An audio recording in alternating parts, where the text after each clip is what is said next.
Rusty? Welcome back, more Elden Ring. We're here. I should probably turn down the TV. Probably. It might pick up a little too loud.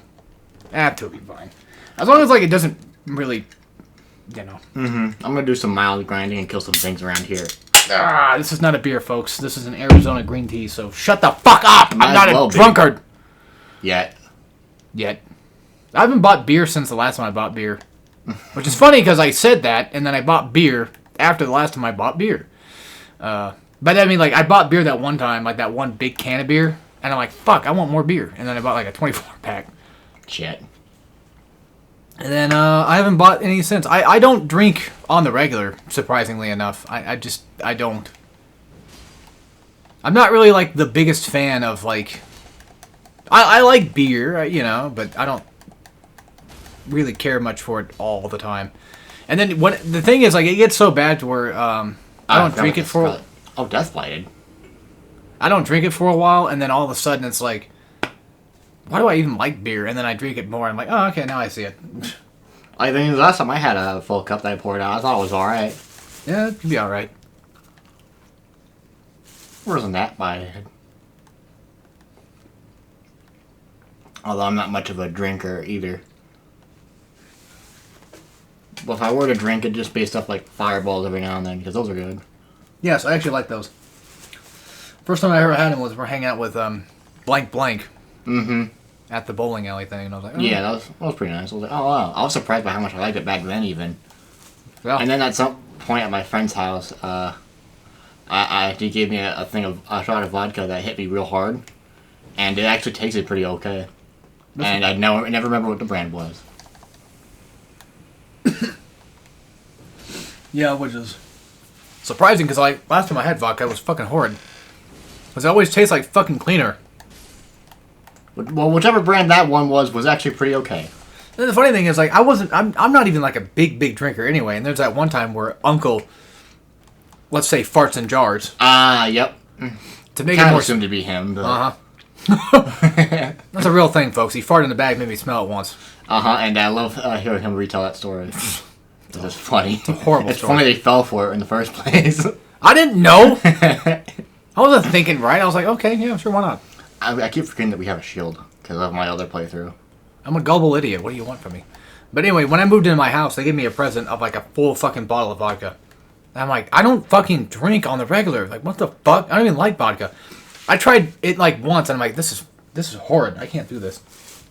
And there's that one time I had that margarita thing, and that was awful. It was awful, yeah. But I did get drunk. Drunk-ish. At least it did its job.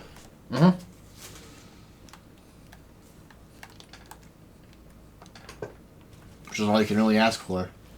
Good enough. You know what, screw it. I was having a conversation with the cashier guy when I was getting these things. And he was like, yeah, I said something like, are you trying them now? Or something like that, along those lines. I'm like, I already tried them earlier, actually. And I'm like, I like them. I think they're pretty nice. And he's like, yeah, that's what everybody kept telling me. They're pretty nice. Just, need some syrup on them and shit. I'm like, yeah, just put them on yourself. Yeah, if you have some, go ahead. Yeah, basically, guys, I'm eating a sausage rolled up pancake thing. I like blueberry stuff. So, I don't mind. Man, I kind of want pancakes, just actual strip pancakes. I do have mixed, but I think it's probably... It's probably hella expired, because it's been there for Yeah, it's been in there for a while. So I probably should throw that shit away. Send it with the syrup. But yeah, maybe we ought to go to IHOP again at some point. Oh, hell yeah. This IHOP kicks ass. They got some pretty good stuff. So wait, we haven't been this way to get this not. shit. Okay. Well, we'll eventually get to a grace by going this way. Alright. Is it a Grace Vanderwall? Grace what? Let me finish. You gotta take a sip. Of just Arizona. I don't like talking about food in my mouth, but it's a Grace Vanderwall. That's a celebrity. You know Daniel Larson? I don't think so. You remember that one time that I had all those pictures on my phone of like those locales? And Daniel Larson is the guy that weird mohawk thing, and he also was like flipping off the camera. I don't remember that one. Where did I save them at? I think they're on my phone. I could just show you like what he looks like, I guess. Oh yeah, that'll probably work. He's got a big old like nose. Looks like an elf. This guy. He looks like the intruder. The intruder? Yeah. From where? You know the creepypasta intruder. Hold on. Oh, you mean because of the hoodie? Yeah. Oh. Yeah, the hands up intruder in the house. Mm-hmm. I didn't know it was a creepypasta thing. I thought that was just like some random ass. Yeah, it was like also in a creepypasta type game as well. Oh, all right. And then people just used it for other things, just for the fuck of it. But I can see what you're talking about. Yeah. I think he got arrested like 3 times this month. I think something like that. I don't know. Anyway, yeah, people like to troll him, of course, and he thinks for some reason that Grace Vanderwall is like his girlfriend that wants to be his girlfriend, and even like when she was young, and I mean like underage, he still had a thing for her. Yeah, Daniel's a weird fella, but does he have fart smell as well? Probably. I wouldn't put it past him. He seems like the type that would probably smell farts, but yeah. Which reminds me of something. Oh man, I don't know if I want to get into this topic because people are gonna think I'm fucking weird. But nobody's watching Elden Ring anyway, so who cares? But I'm not into farts. Shit. Surprisingly enough, I'm also not into poop. Neither am I, which is the downside of being into butts. But is that you gotta be careful. But let me explain something that might catch some people off guard. I'm not into shit, right? I'm not into brown, stinky, nasty shit, right? I'm not, I forget his fucking name. I don't know. Well, I'm not Pamper Chew, I can say that much. But I don't mind things coming out of a butthole. Things that you put in that come back out, you know what I mean? Yeah, like stuff that's not poo-poo. Poo-poo caca. Yeah, not actual poo-poo caca. I'm talking about, like, you know, beads, maybe some jelly. You know, that kind of thing. Stuff that doesn't look as gross. Yeah, it's not actual poop. But that's the problem, though, too, is like it kind of borders on that same line of being poop, you know? And that's what scares me, and it's like, oh, fuck. But I will hope to God that it never turns into that. The thing is, like I understand, like, getting into things, you know, like your brain gets rewired to get fetishes and stuff. Like, I understand that, but I just don't really understand how somebody could be into shit, like, physically and fully in every way, shape, or form, because, like, shit's supposed to smell bad and supposed to look unappealing to get you to not eat waste. Yeah, because it's waste and it is bad and basically poisonous. That's what your brain tells you, but then somehow these people get their wires crossed. I'm not making fun of them, I'm just saying, like, people get their wires crossed to the point where I guess they do. Like, they must get it, like, real bad. Oh, probably. Like, real bad wire crossing for that to happen. Because, like, holy shit. I mean, feet and armpits are, like, one thing, but then, like, shit's, like, a whole nother set of things. Which reminds me of that one dojin I read where that chick had, like... her shit looked like a pickle. Like, I don't even remember, like, why I even read it. I think... well, David was there at the same time, so I think we're just looking through shit. Oh my god, that reminded me of something we used to do. Holy fuck. No, it wasn't a goon session, I promise. But we used to read, like, voice act, Naruto X Sasuke dojins. Ah, yeah, I remember you telling me all about those. I can't believe I told you about that. I can't believe I forgot about that. Holy fuck. That was the thing we used to do. It's like, shit. It was a long time ago. Like 2011, 2012. I mean, that's, you know, around the time. I mean, we didn't really know each other until, like, 2009, to be fair. Which is kind of weird. Like, you think we would have known each other, like, a lot longer than that. Yeah. I mean, we've known each other long enough to the point where, like, it's kind of weird knowing that David's not actually our cousin. Oh, actually, yeah, you're right. That's basically what he is. That's basically what he is, yeah. It's weird that way. I don't know how to explain it, but that's what it feels like. It's also kind of weird to think that I haven't known my buddy as long as you've known him.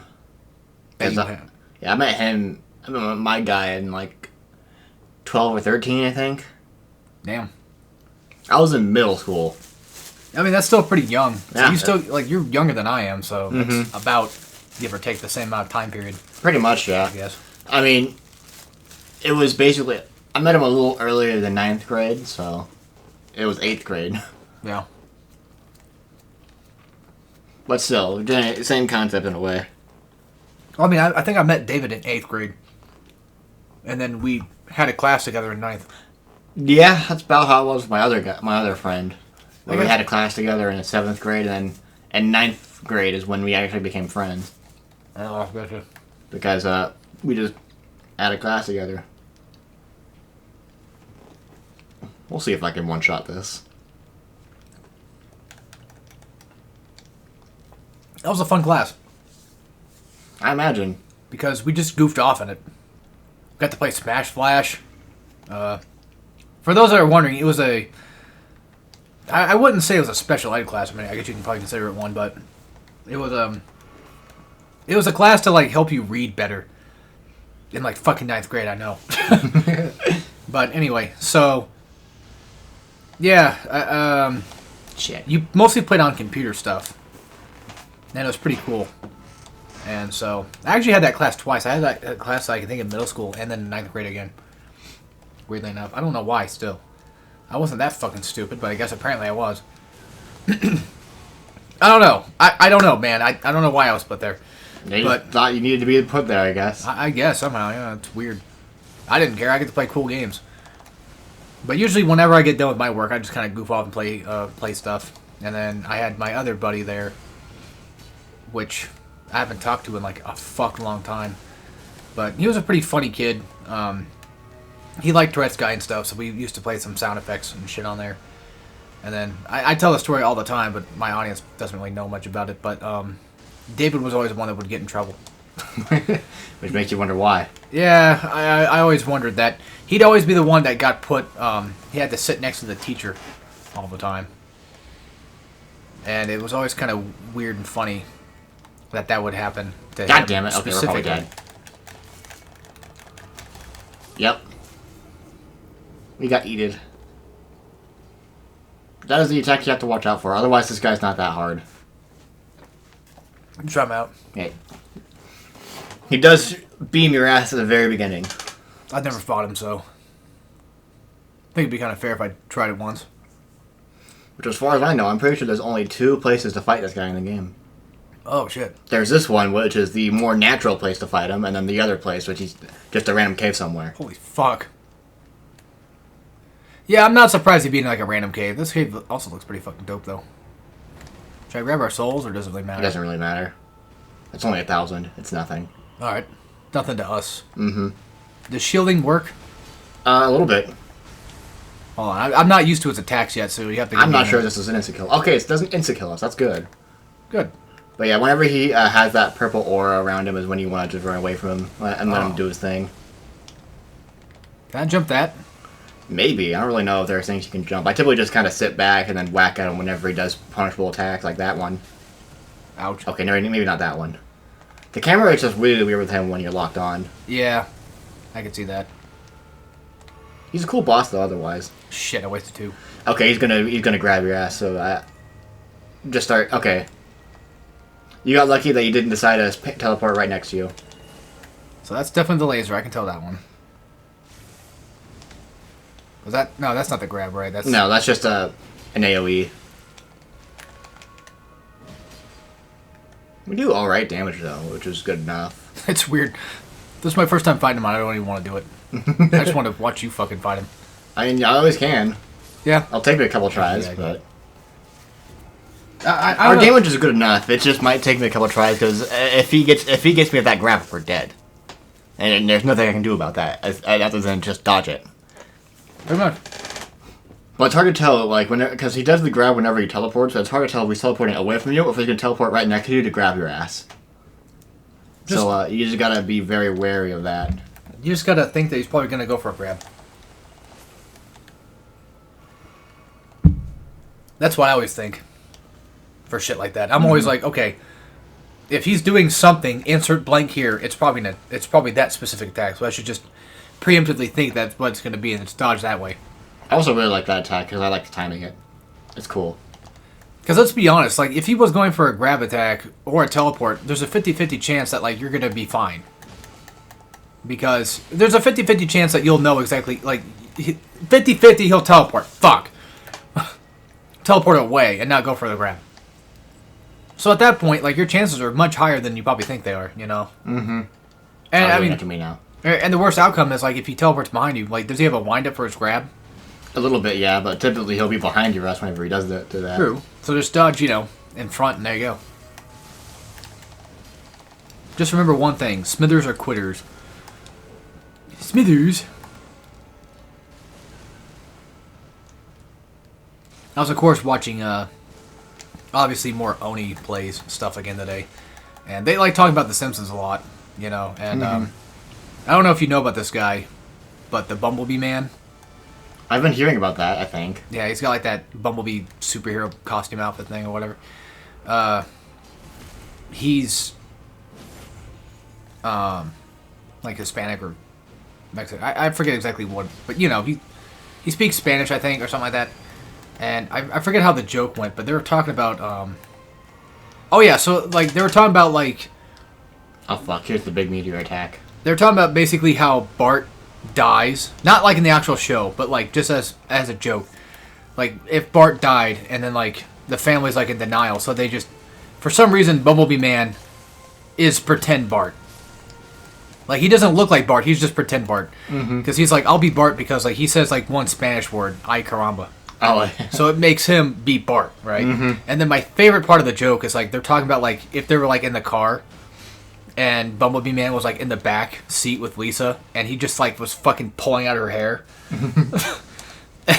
And, of course, you know, Homer and them be like, you know, yelling at Lisa for it, like, stop messing with your brother. You know, shit like that. It was funny. Just the visual of Bumblebee Man, some like 30 to 40-year-old dude in the back seat of a car just ripping out hair of like a little girl. Just screaming in pain. Again. I don't know why, but the concept's funny to me. You know, it takes a lot to make me smile. Gulp. What'd you say? Oh, I just gulped. Oh, okay. Shit. For those that know what I'm referencing, then you definitely know what I'm talking about. Damn it, I didn't get away in time. Dalton doesn't really. Oh no, I don't know references. I'll give you a hint. Wembley. Ah, okay. Yeah. That's all I needed. It's from that episode. It's the B plot with Charlie in the maid outfit, which I should explain, because the guy comes in and he wants to be basically served. He wants to basically he's using the plaque to force Charlie to do whatever he wants because their job is to make them smile no matter what, right? Yeah. So he's using that to his advantage. The ending scene's kind of weird, though. I will say that. That was kind of interesting, how that all ended. But, yeah, it's just some guy just barges in. Some big buff guy just barges in and just starts throwing shit around and shit. Makes Charlie do things for him. And then, like, it kind of cuts away to, like, you know, a plot for a bit. And there's the grab. Nice. I'm pretty sure that was the grab. It might have been. I'd say heal. Like, even if you got, like, one hit left, heal. There we go. Nice. Alright, I did that much faster than I was expecting to. Part of the reason why I didn't want to fight him anyways, because, like, you know, like, he's a big old guy. You already know what you're doing. And on top of that, like, he seems pretty easy. And it would take me, like, too long to figure him out. So it's like, He's relatively easy. I fought him recently, and I know his entire attack pattern. I don't really care either way right now. I'm fine with it. I'm too tired to fucking concentrate. Which, I was a little bit scared there at the end, and now my adrenaline's kind of pumping. Anyway, so back on topic that I was talking about. So yeah, basically, it cuts back to B plot of Charlie. He just shows up with a maid outfit. He wasn't told to wear it. He just was wearing it. Alright. I guess that explains the art I sent. Yeah. And then later on, Charlie's saying something about, like, you know, blah, blah, blah, stop making me do this, stop making me do that kind of shit. And he just grabs his nose and rips it off. Ooh. And he's like, sorry, I wasn't, sorry, I couldn't hear you with that big thing on your face. And then Charlie screams and he calls, like, you know, the ambulance. All calmly, of course. Talk about, like, yeah, so, he just ripped it all off. Like, it's just gone. The whole thing. And then in the background, this is funny as fuck. In the background, the guy's like, like he's just doing that shit to him, like in the background. Like while he's Maybe on I the. should just fucking watch it. I will say this: I think Smiling Friends is really funny, but I think it's held up by the fact if you know Oni jokes enough, it will definitely increase. Which I'm aware of the type of jokes that he makes. I just don't watch them. I know. I think they're pretty funny. Well, there are some that I don't think are funny, but there's a good amount of stuff I find funny. And I will say this: for season 1, a good portion of the episodes are pretty funny, but they're not like, you're going to be on the floor laughing type. Season 2 already seems to kind of do that already. They're doing a really good job with season 2 already. But, I don't know. It's more like, it's quite humorous, but not like I said, I don't laugh super laugh out loud. It's a lot of visual gags, too. Like with Desmond's mom, the way she walks with like her feet like going up and down like really fast. Desmond, of course, being what he looks like. The guy with the gun to his head. Oh yeah. They thought he was a kid. That's what they thought. They thought they were going to go cheer up a kid. No, he just lives with his mom. And of course, like before they get there, like Charlie and Pim are outside, and then Pim's like, "I love helping kids, Charlie. I love kids. I love kids." He's screaming that out loud, and some guy just like looks at him in the background, and Charlie's like, "Whoa, Pim, I wouldn't say that aloud if I were you." And then of course, they get to Desmond's room. They're like, "I can't wait to help him out. I can't wait to help out this kid." They open the door, and the next thing they know, like the shot, widens up, and they just see Desmond with a gun to his head. Like, whoa, big guy, whoa! What's up, big guy? What's with the gun? It's like shit like that I find funny, like it's just, it's hard to explain. It's one of those things you have to watch to kind of get it. Like I could tell you all the jokes, but it's funnier if you see it yourself. I mean, of course, there's also Mr. Frog. I told you about him. Ow, fuck. I think he's pretty funny. Hello? He was insulting me. Nah, I could do a better Mr. Frog than that. Fuck. I have to give you a minute. Hello? I'm just stabbing him. Nice. Still fucking it up. He was insulting me. No, I think he just wanted a signed autograph.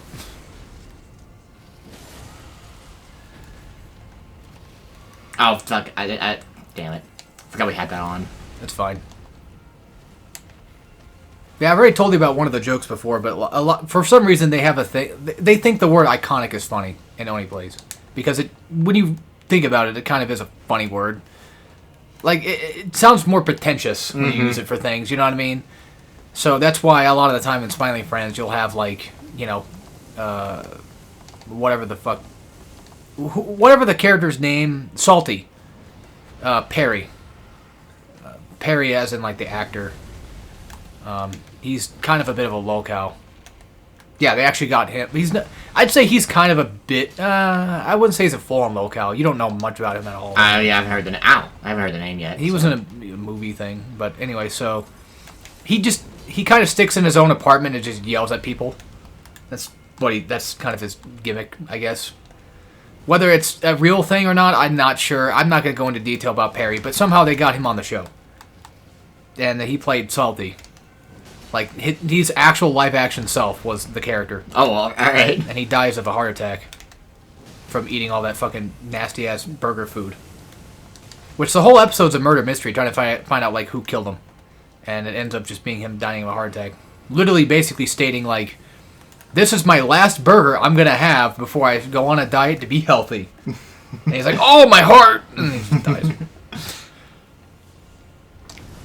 And then when they're interviewing all the people, they're basically food creatures, right? Mm-hmm. Which there's actually a puddle. I'm sure you remember this one, but the puddle... Well, no, while they're interviewing all these little creatures, they're basically saying, like, we didn't do it. And that little small puddle was like, I could have done it. And, yeah, they were going to get Christian for that part, but things happened. Mm-hmm. So, yeah, they were going to get Christian for that. That's pretty cool. So that's why he kind of has, like, some of the same mannerisms of Christian. But the thing I want to tell you about was... oh, fuck. You're not dead yet. But salt and pepper, like just like a grain of salt and pepper. We're talking about like they couldn't have done it because they were too busy like making out, and they just start kissing each other, like Oh, God damn it! They go like like that, and it's voiced by both Zach and Michael, the main creators of the show. This is my show. They did. Oh, Figured I'd get you. I'm Mr. Frog. This is my show. I eat the bug. I ate the bug. This is the end. I love you. Down, down, down, down, down, down. And it plays the credits. And the best part is, I don't remember. No, the Christmas episode where Charlie goes to hell and meets Satan. Which for a while, he meets Satan. He tries to make the devil smile, and then the devil's like, he basically makes a deal with the devil, like, if I make you smile, like, would you let me go back? And he's like, yeah, sure. And what's funny is like when he meets up with him, he's playing Rust. Oh yeah, like the actual. I remember you telling me that now. And by the way, everybody thought that James Rolfe was the voice of the devil. It's not. It's Zach. He also did the devil as well. And then the devil gets mad. He starts torturing Charlie, and then he smiles. And then Charlie's like, I made you smile. And he's like, are you going to let me go? And the devil's like, no, wait, dude. You pissed me like the frick off. Like, I'm going to torture you forever. The deal's off. And then Gilbert Gottfried as God, before, of course, he passed away. Oh, yeah, I forgot he did. Last year or the year before, I don't remember. Which is crazy to think about. Yeah, he did the voice of God, and he comes down, and he's like, a deal's a deal, and sends Charlie back to life. But in that episode, at the very end, Glep becomes a grandpa. Like, it goes to like the future. The little green guy. Yeah. He becomes a grandpa. And he's voiced by Tomar. And he's talking about... I can't believe they made him say this, but it's Tomar. He would do it. But basically, the little kids were all around Grandpa reading a story. He was reading a story about how Charlie saved Christmas, and at the end he says something about yep. And it turns out Christians were right all along. And what's funny about that is, if anybody knows Tomar's Jewish. Yeah, it's funny they got him to say that. It's like, damn.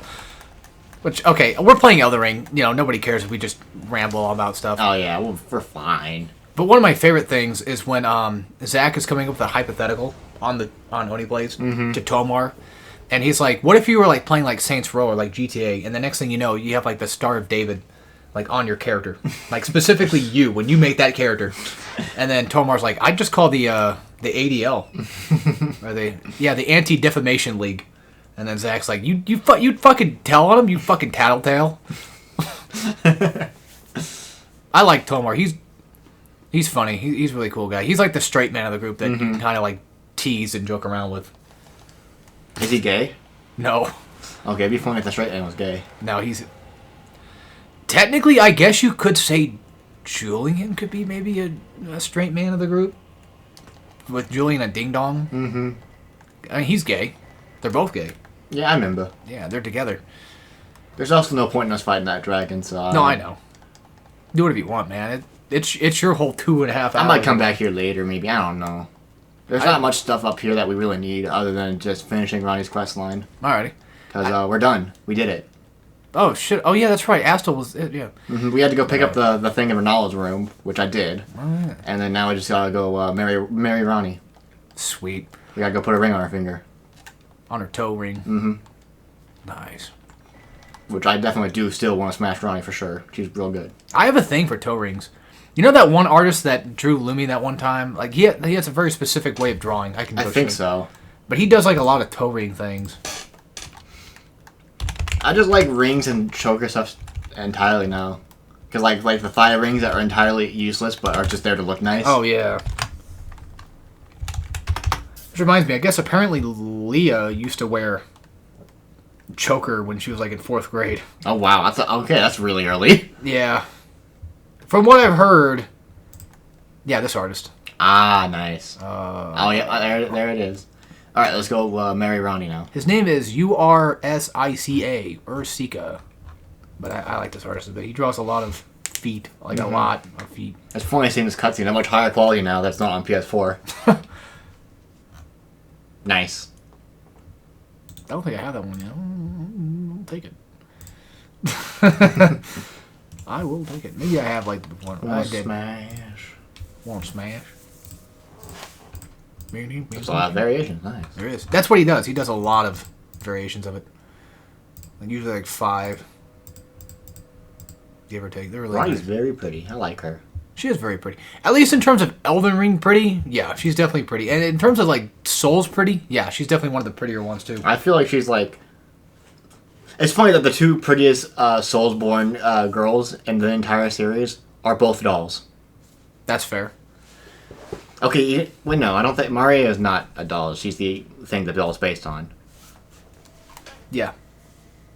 Also, this is where we get the Dark Moon Greatsword. Oh, fuck, alright. Speaking of also pretty girls, Maiden in Black. I like her better in the non-remake, honestly. And Herald from 2. Mm-hmm. Dark Souls 2 is nice. And then, yeah, the Firekeeper from 3, she's kind of nice too. I'm not gonna lie, she's also kind of nice too. But hell yeah, Dark Moon Greatsword. Does that mean like we get the actual like full-on From Software moon weapon?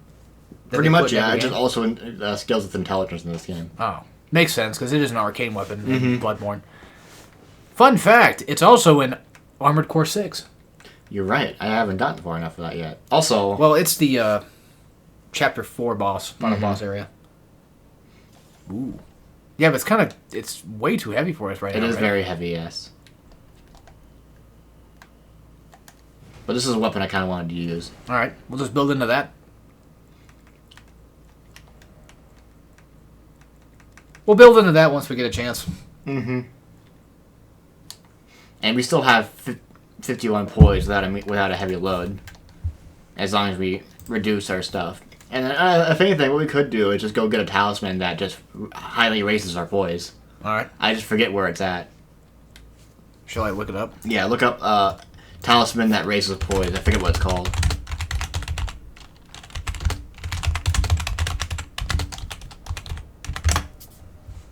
The Bull Goat's Talisman.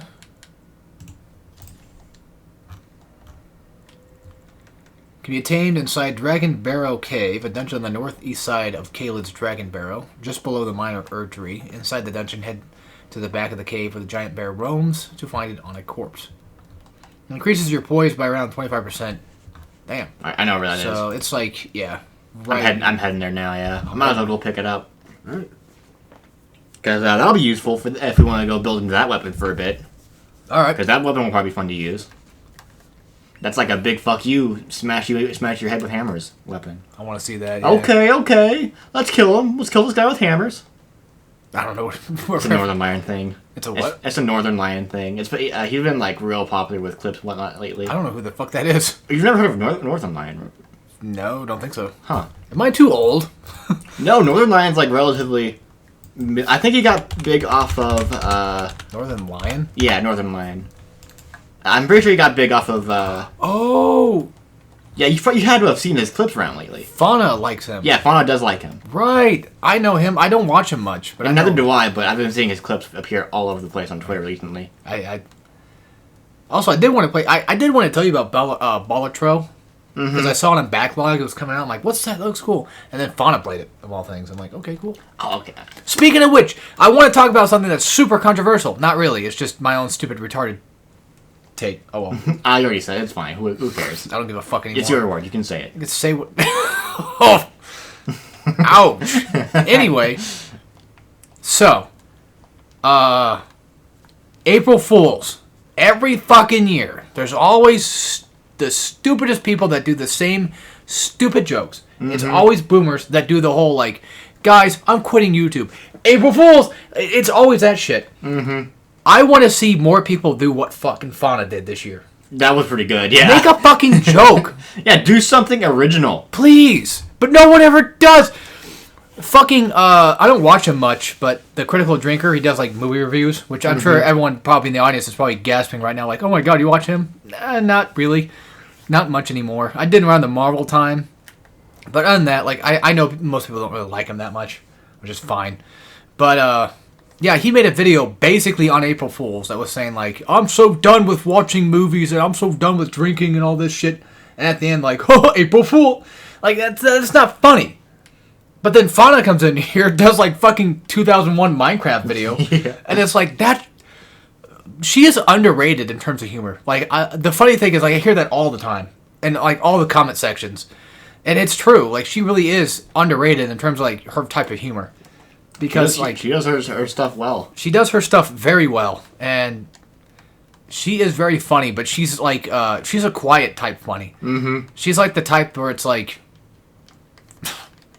I don't know if I want to make the joke, but. Yeah. The joke I told you about, like you having your gold, your humor was gold, but you would hide it like a certain. Mm-hmm. Bye, bear. Ouch. I'm pretty sure I went the right way. Yeah. I'm being bear. That reminds me of something funny. I saw a Family Guy joke. Yeah, I know. I think I was watching like dark jokes from Family Guy compilation, and then I saw. Okay, so is it? Mort. Mort's Neil's dad. Mort, the Jewish guy of the show that has a pharmacy. Mm-hmm. It kind of like cut to the end of like the punchline, but I had just enough context to know what he was talking about. But he basically was like in his store, and he's like, "Oh, thank God that no one came in here." He's like, "Oh, thank God no one came in here and robbed my store." Oh, look, a bunch of nice-looking black gentlemen. And then it just cuts off from there. I'm like, oh my God. What a couple of nice black gentlemen. Oh no. Oh fuck, I forgot there was wolves here. And then there was something else. I think it was the same episode with Quagmire where he accidentally had sex with a high school girl.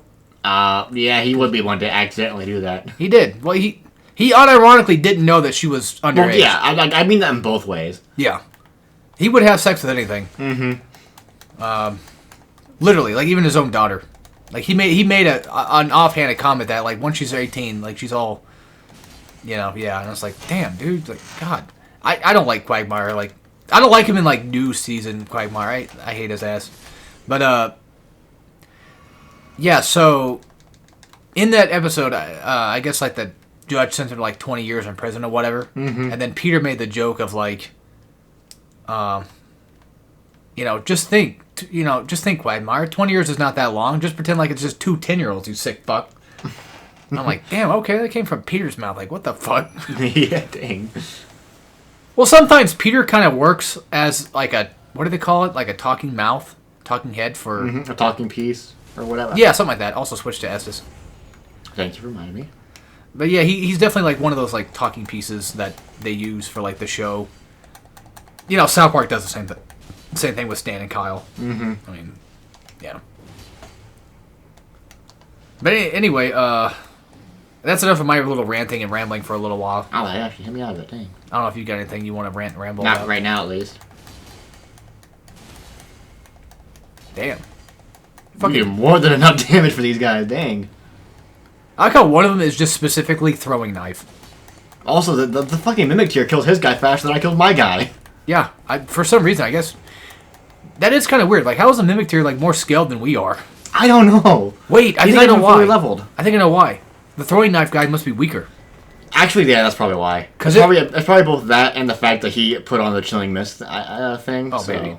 That probably helped. Also, apparently we're supposed to find it on a corpse. Oh, I already got the thing. Okay. I just decided I might as well finish this cave. It's cheaper to buy new shirts than to do laundry. That sounds like a fucking thing XUC would say. Yeah, that's definitely something someone who's rich would say. And he would Look at me, I'm still wearing shirts from fucking high school. I actually have some of my older shirts in my closet, but I don't wear them anymore because I've grown out of them. I'm too big. I got this shirt at some rando fuck you point in time on a Christmas. Oh. And I'm still wearing it. I don't know what the fuck it was. It's so faded. It was Star Wars. It was Darth Vader. Oh. I got 2 Darth Vader shirts way before I ever even watched Star Wars. I had that other. I had a Darth Vader shirt, which was literally the Chuck Norris one, where it's like the emotions of Darth Vader. They're all the same, like happy, sad, angry. Oh yeah, it's just all the same thing. Which reminds me of Chuck Norris. Like, yeah, I remember like I used to be into Chuck Norris facts back when I was a kid. I thought they were funny. Where was I gonna go? I don't know. We got okay. You know what? We married Ronnie. I just remember something that we might as well... Oh, we haven't done fucking anything here. No. I forgot. Well, I have an idea to be funny. Alright. But real quick, one joke I want to say about Chuck Norris is he made man as an instrument. I don't know. I used to think that was kind of funny. Oh, yeah. And I remember those jokes. I remember one time at Grandma's house, I was sitting on the computer reading those, and then one of them said, Chuck Norris is right behind you. I fucking got scared? freaked out. Yeah, I got scared and freaked out, and I looked behind me like, oh, there's a cave right there. Yeah. It was like, there's something around here I gotta go get. Alright. So this is funny. This is humorous. Yeah, basically, I'm just gonna go... It's an alternate way of potentially cheesing the Draconic Tree Sentinel. Okay. And we're just gonna go poison his ass. I thought we already did that. We haven't done that yet. I thought we did, but we have not. The fuck? Yeah. Oh well. Alright. Alright, now quaint. There it is. But yeah, there's like a little thing here that gives us the poison mist spell. Ah, I see. Yeah, I gotta go kill a bug. But do we have the stats to use it? If we use a rune thing, Yeah, that's we will. right. I forgot. And if we don't, then all it takes is just one stat in Faith. But there's no real reason in putting it in. No. I don't know why it took me so long to say that, but I was gonna say Also, like, there's a grace here. Huh? oh shit, all right. But at this point in time, like, it'll take us like 30,000 to level up. Mm-hmm. So why put a stat into fucking Faith unless we go back to Renala or whatever her name was, and go fucking redo our stats with her? Yeah, that'd be one way to do it. But like that'd be pointless. Pretty much. Yeah, Yeah. a huge waste of time for just a fucking slight, fuck you skip. I don't entirely remember the exact location of this thing, but it's around this area somewhere. So I'll like run around and then eventually I'll be able to find it. I mean, there was more like poison stuff up there. Yeah, I'm not supposed to be. There was like way more like purplish, shit going on. Well, So yeah, that was a different event. Oh, Like there's like a bunch of guys summoning a thing, I see. and there's no real need for us to worry about it. If I see a certain little mountain thing, I'll know I'm in the right place. Was it not over here? What's it called? It's called Poison Mist. I'm thinking it's more so over there, maybe. And I got the area slightly wrong.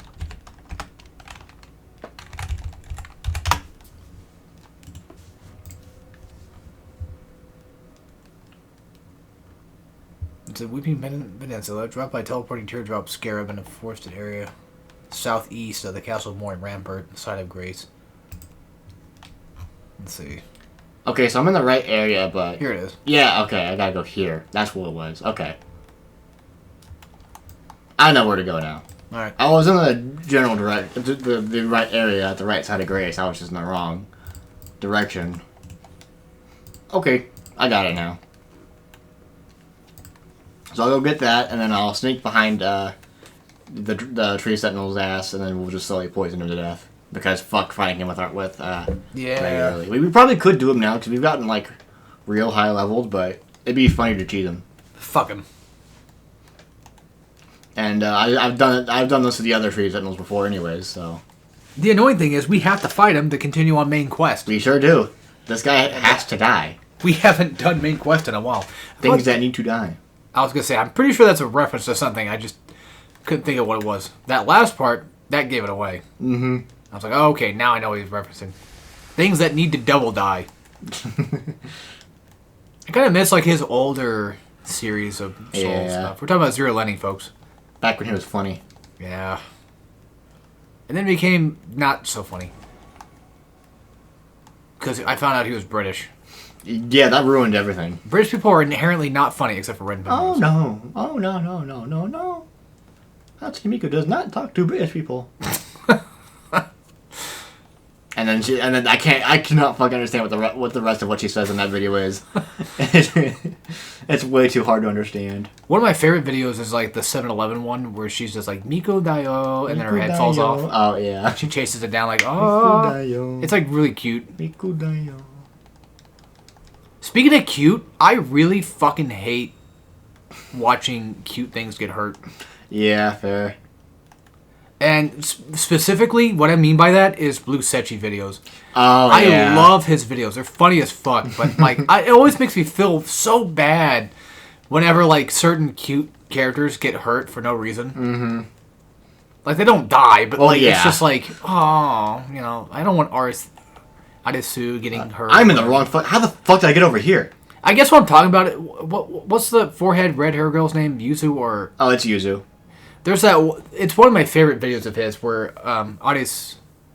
Well, Alice. Mm-hmm. Yeah, where she picks up I guess a laser gun thing. Oh, yeah, she picks up her main weapon. The actual weapon she uses. And then... That's why I kind of figured it was. And then she turned to, like, the Terminator thing or whatever. Mm-hmm. And then Momoi and... Midori, I think. Yes. Grabbed. Yuzu was hiding. She was scared. Mm-hmm. And I felt so bad for her because, like, they grabbed her and used her as, like, a reflector. Yeah. Her big-ass forehead. Like, it's funny, but, like... with more so than being scared, Yuzu just gets real nervous. Oh, well, because she's shy. It still made me feel really bad for her. I'm like, oh, that poor thing. Like, oh, it makes me feel bad. It's still a funny joke, though. Oh, yeah. I also just love how, like, it starts with her just, like, dancing and then she gets touched by a thing and it's like, oh... Then she goes to Terminator mode. And then she goes back to dancing when she goes back to normal. Mm-hmm. His dances are cute that he makes for them. Oh, yeah, they're great. And the music fits so well with all his videos. Blue Archive music does real good for that stuff. It's so well. I haven't even got the chance to play Blue Archive yet, and it's like... Alright, that's it. Time to shoot it. I forgot, we don't have a fucking bow. How do we not? What? We've never picked up a bow in this playthrough. What fucking games have we been playing? I don't know. God, Elden Ring is like our one case of like we think we have a thing because we played all the other Souls games and we don't actually have it. You also have no fucking... We have barely any fucking dart. We have barely anything, I realize. God damn. Let's just do a sneak attack again. Because it seemed like that was going to work at first. I'm gonna see how much damage this does. Because it's like our only source of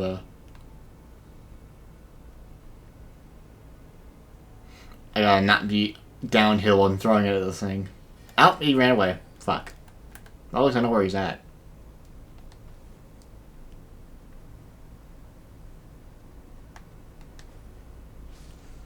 Oh. Cool.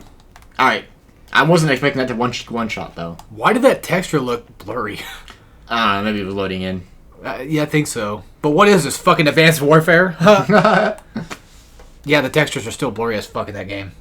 Yeah. They never fixed it. They just fucking left. Speaking of COD, I kind of somehow totally missed that Modern Warfare 3 was last year's COD. Yeah, it was, but I wonder what this year's going to be.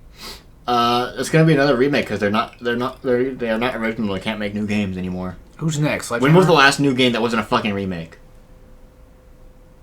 Cold War, I'm pretty sure. No, I think it was Vanguard. Actually, yeah, you're right. It is Vanguard. I think Vanguard came after Cold War. Vanguard was the last new, actually original, not remake game that they did. If Vanguard came after Cold War, that means that Treyarch goes before Sledgehammer.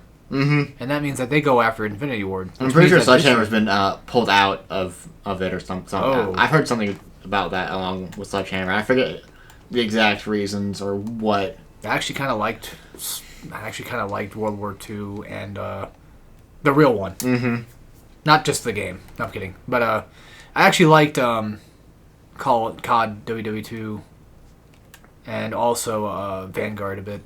I didn't mind Vanguard. I didn't hate it. Vanguard was probably okay as far, but that zombies mode sure wasn't. That's fair. But like for me, I don't know. I thought it was pretty fine. After Jason Blundell left Treyarch, zombies was basically over. Pretty much.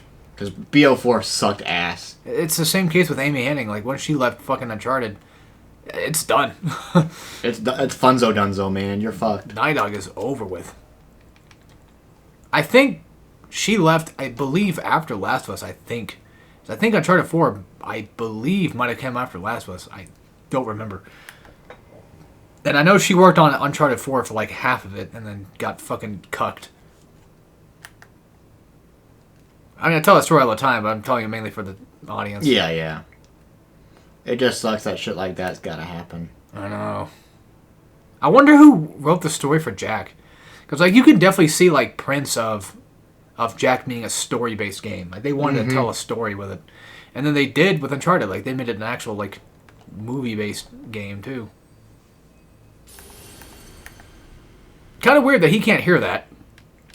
God fucking damn it! I forgot to equip it. Shh. So we gotta go back to a fucking bonfire, don't we? Yeah. I'm fighting him a bit to see what happens. This is just a me thing, but it almost sounded like Tomb Raider music for a second, and then after that, it sounded like God of War music. It sounded specifically like the for Tomb Raider, the fight music when you're. I know you don't know, but like the music that plays when there's like animals nearby, like the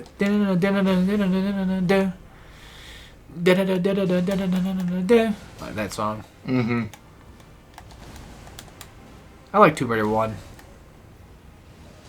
I've still not beaten 2 or 3 yet, and I have not even beaten the first level of 3 ever. You're gonna heal him right in his face. That whole like mossy fucking bullshit swamp area is the worst fucking thing I've ever seen in my life, and I fucking hate it. 2's pretty cool though, but like, fuck.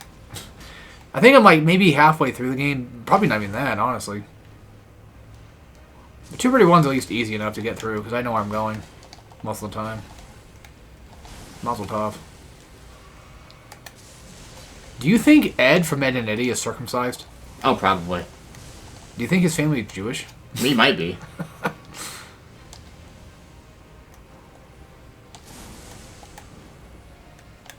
See, I know people want to make me. I know people want to see me make the obvious joke of like, Ed's not Jewish, but you know who is, and it's like, yeah.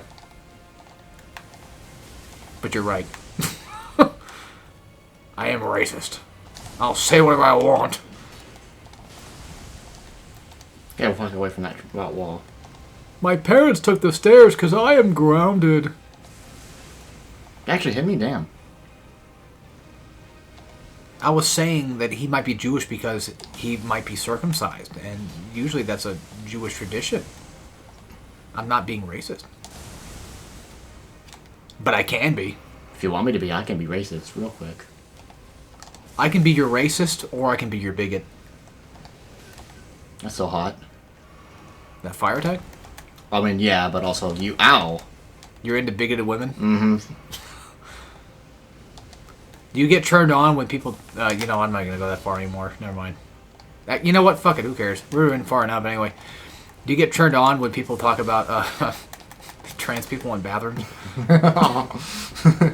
Also, funny that I went all the way to go cheese him, and then I kill him. Yeah, I mean, fuck it. Why not? We're already here. Rune Arc upgrade helps. It did. I just can't believe I totally forgot to do that. I wouldn't have been able to kill him anyways, because I also wouldn't have had enough FP anyways. Oh, fair. Because I forgot to allocate my flash. Well, hey, I still got it done. Yeah. Now we can get into the strength level. Speaking of things recently that I guess Adult Swim, because we were talking about that a little bit earlier. The Smiling Friends is on Adult Swim, so, which is weird. I've actually finally seen the ending of Moral Oral. I never really watched Moral Oral growing up because I always thought it was like a really depressing, not funny show. I never knew about it. You've never seen Moral Oral? As a kid, at least, yeah. We've had this conversation before. You know what it is. I think so. I just don't remember what it looks like at all. It's the claymation show about religion. Okay, I don't remember that being this, but I do remember us having this conversation about me having never seen it. Okay, that's fair. But anyway, so like the basic... I'm just going to give a rundown real quick. So it's pretty much Oral, that's his name. Mm-hmm. He lives in a very dysfunctional family. And, a lot of the show is about religion and why it's, sometimes... Not great. Yeah. And his dad specifically is the worst part. He's a drunkard. Always beats his son, that kind of thing. But, so at the final episode, because the show got canceled because it was apparently too uncomfortable for people.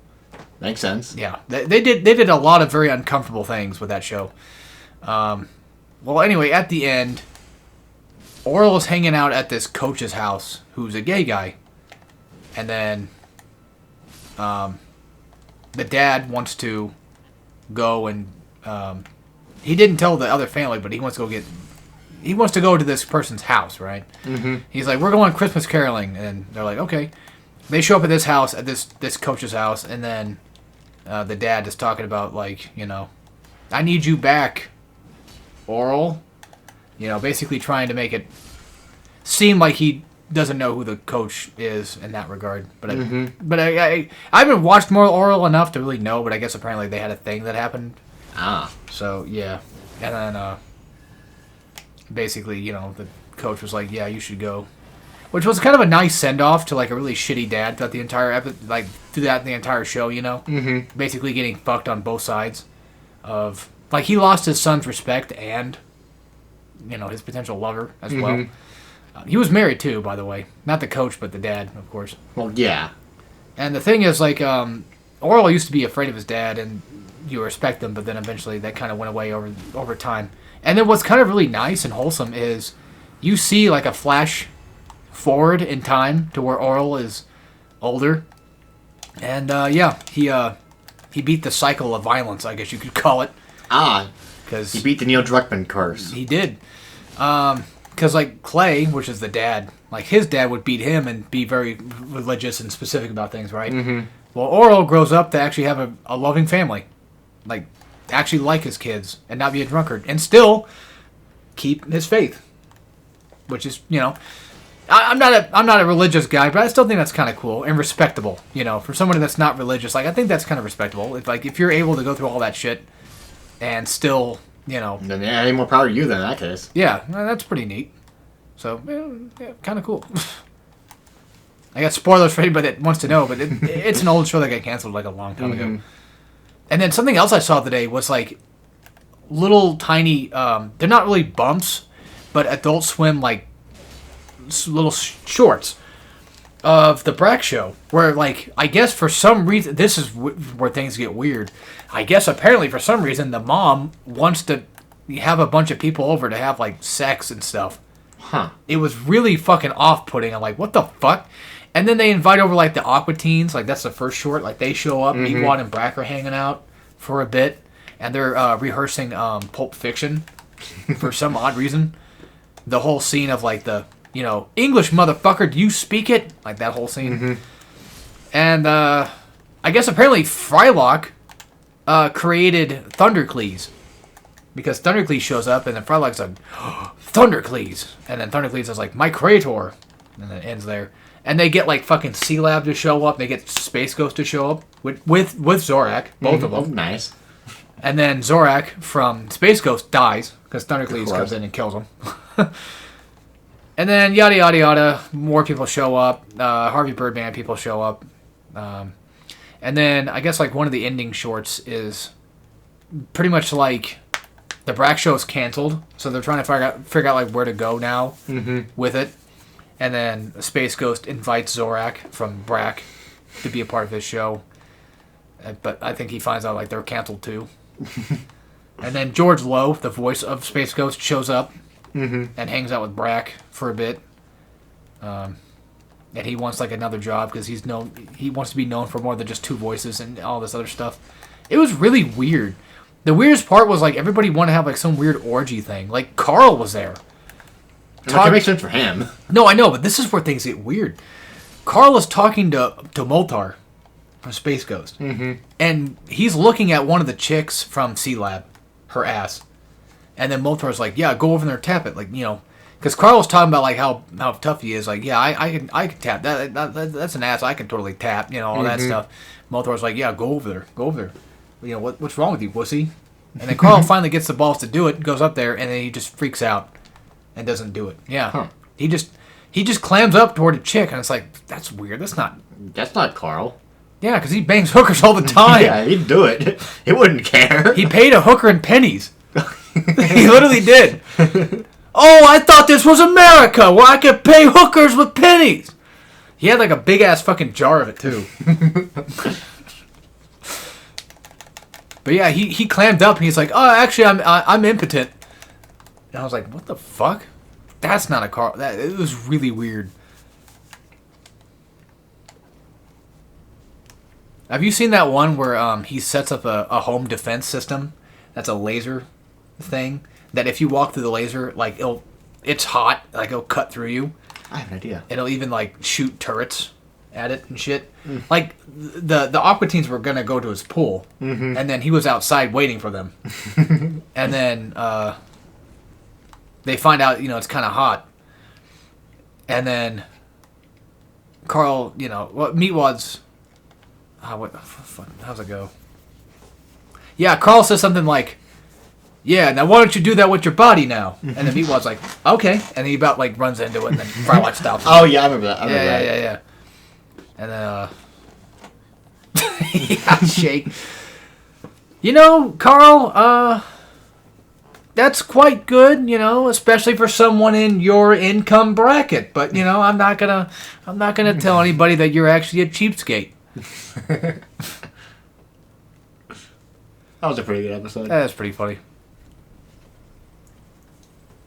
Wow, the bank gave you a credit card. Aren't you special? They gave him a bat credit card. They gave one of the best superheroes of all time a bat credit card. What's funny is I guess after a while, Doug got kind of irritated with that because people would just mimic that joke all the time. Still looks detextured. What the fuck? I think he just hates the joke now. He's like, ugh. He's tired of hearing it. I mean, fair. And then what's funny is Lin Cara, for some reason, brought on Doug to put him down for that joke. Huh. Yeah, Lin Cara, he's so cool and tough, right? Mm-hmm. He's like, Doug, what's so implausible about a bat credit card?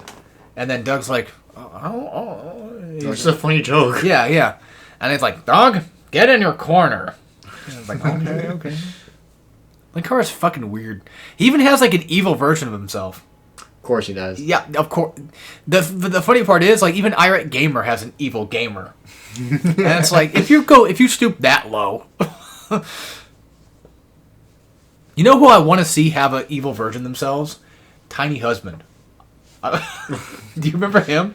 I'm just thinking about the guy from Backshots. No. He's a tiny husband. Yeah, but actually in the shorts, he actually grows size. Huh. He's like, I'm going to be my real size now. All right. I know. And I was like, what the fuck is this shit? This is not real. This can't be canon. But, yeah, maybe you might remember Tiny Husband a little bit. I've heard the name. I feel like I've heard the name come out of Kirsha's mouth. Kirito? Kirsha. Oh, if it's from her, then yeah, yeah, it's this guy. Basically, he has a thing for giantess. He hops inside his wife's shoes, and then she steps in them. Although, it's possible that most likely it's just him wearing female clothes. Mm-hmm. Yeah, this is most likely him doing it. Yeah, it's kind of gross in that regard. Okay. It's really fucking weird, I know.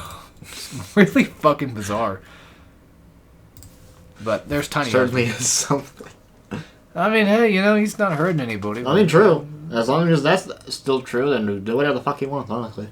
You know what's funny? I fought this guy before, and he wasn't really that bad. He gave me some trouble, but he's not He's just that bad. annoying, so I might as well do as much damage as I can with poison. And give ourselves a break real quick. Alright. To chill and talk about shit. Alright. While we whittle his ass down. Because I can talk about Aquatine for a while. You sure can, and you always do. Whenever it's brought up. Speaking of, just whenever you stop seeing the number go up, or when the number disappears, just hit R1 again. Alright. Whenever number goes down, it do go down. It don't go down. But it do, look. Oh shit, it do go down. I wonder if they were fine after that. I would hope so. I'm sure. I mean, they posted the video somehow, True. So I would assume they're probably okay. If they weren't okay, the video probably wouldn't have been recovered. True. Well, yeah. Maybe it could have been if they were dead. I don't think they died. Depends on how good the camera that you were using were. True. And to be honest, the cameraman always lives, so it's fine. We might not even have to actually kill this guy if we don't want to, considering that this poison will just keep going, and we have more than enough FP for it. Maybe not. Who knows? Oh yeah, so going back to... I have to. But I watched the Willie Nelson episode again today, if you remember that one. It's the onion monster that lives in their attic. Okay, I feel like I have vague memories of that episode. His name was Willie Nelson. No, not the Willie Nelson. That's just what his name was. But yeah. So like it was a Halloween episode where like Meatwad was the plum. He was all purple, and he hung out at Carl's house because he unfortunately got he ended up at Carl's house, but he just kind of stayed there. Mm-hmm. And then Shake was trying to teach the monster how to be scary because he's not. And they tried scaring Carl. And one of my favorite parts was like, it just shows the door, Carl's door to his house. Mm-hmm. It's hooked up to a fucking transformer. Like a power generator transformer. Because they were wanting him to grab the doorknob to get shocked to death. That's what their funny prank was. And the Shake's like, come on, Carl, come outside. And then my favorite joke from Shake, like almost of all time, is from that episode where Willie was talking about, like, I've been known to, do a number on people. And then Shake's like, do a number? Yeah, I bet you did. In tights. On Broadway. For the movie Texas Chainsaw Mascara. That's actually pretty good to come. That's a very good one. I think it was probably improv to I hope. You are so gay. You're like if gay came to Gay Town. And then at the end of the episode, like, they finally go up in the attic, and it's just all just fucking bodies up there and shit. Mm-hmm. Yeah. Dang. And then Carl and Meatwater's, for some reason, hiding in the back of the attic. I don't know how they got there, but they're just there. And then Carl tries scaring them with, like, the Incredible Hulk mask that he's got on, that Meatwater was wearing. And then he's like, wait a minute. And then Willie just grabs his arms, rips him off, and he's like, juice! And then starts drinking like his blood. And then the Aqua Teens like freak out and they just nail the fucking attic shut. Mm-hmm. Oh, I'm sorry. Did you guys want some? And then another little funny joke was, what are they called again? Plutonians? I should know this. Why am I I'm the one that should know this. Where they're flying at like billions of like light years of speed or whatever, and then they just slightly pass the Moonanites like in the window, and then I forget his name. I know Emily, but I forget the other guy's name, the orange one for the Plutonians. Mm-hmm. He's like, I can't do a German accent right now. I'm not good right now, but anyway, he's like, I just saw him flip me off. And then Emily's like, how? You mean to tell me you saw him at that speed, that you saw him flip you off? And he's like, I did! And then it cuts to the Moon Knights, and he's like, I just flipped him off. Which they would do that. They would do that. I'm sure they did. And another... I know, I keep going with, like, there's another, and there's another. I'll try to end it off on this one. No guarantees, though. But one of my other favorite episodes, my favorite Moon Knight episode, I have to talk about it. I have to. Because Moon Knights are fucking hilarious, is the one where they're doing Moonawana, and they have like a dome, like a glass dome shaped like them, and they fucking, they trick Meatwad and Shake into thinking that they're making Moonawana underneath the dome. Oh, yeah. And it's just burning tires. Yeah. That would kill you. Yeah. But they're dumb enough to do it.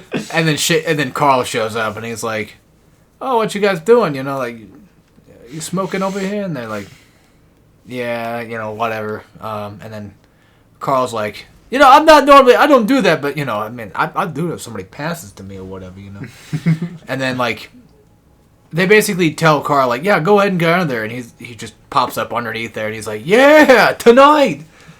It's like, of course Carl would. Does he not see the burning tires? He probably did. Thought it was actually Moonawana. Yeah. There it was. There are no stupid questions. Yes, you the retard with the stupid question.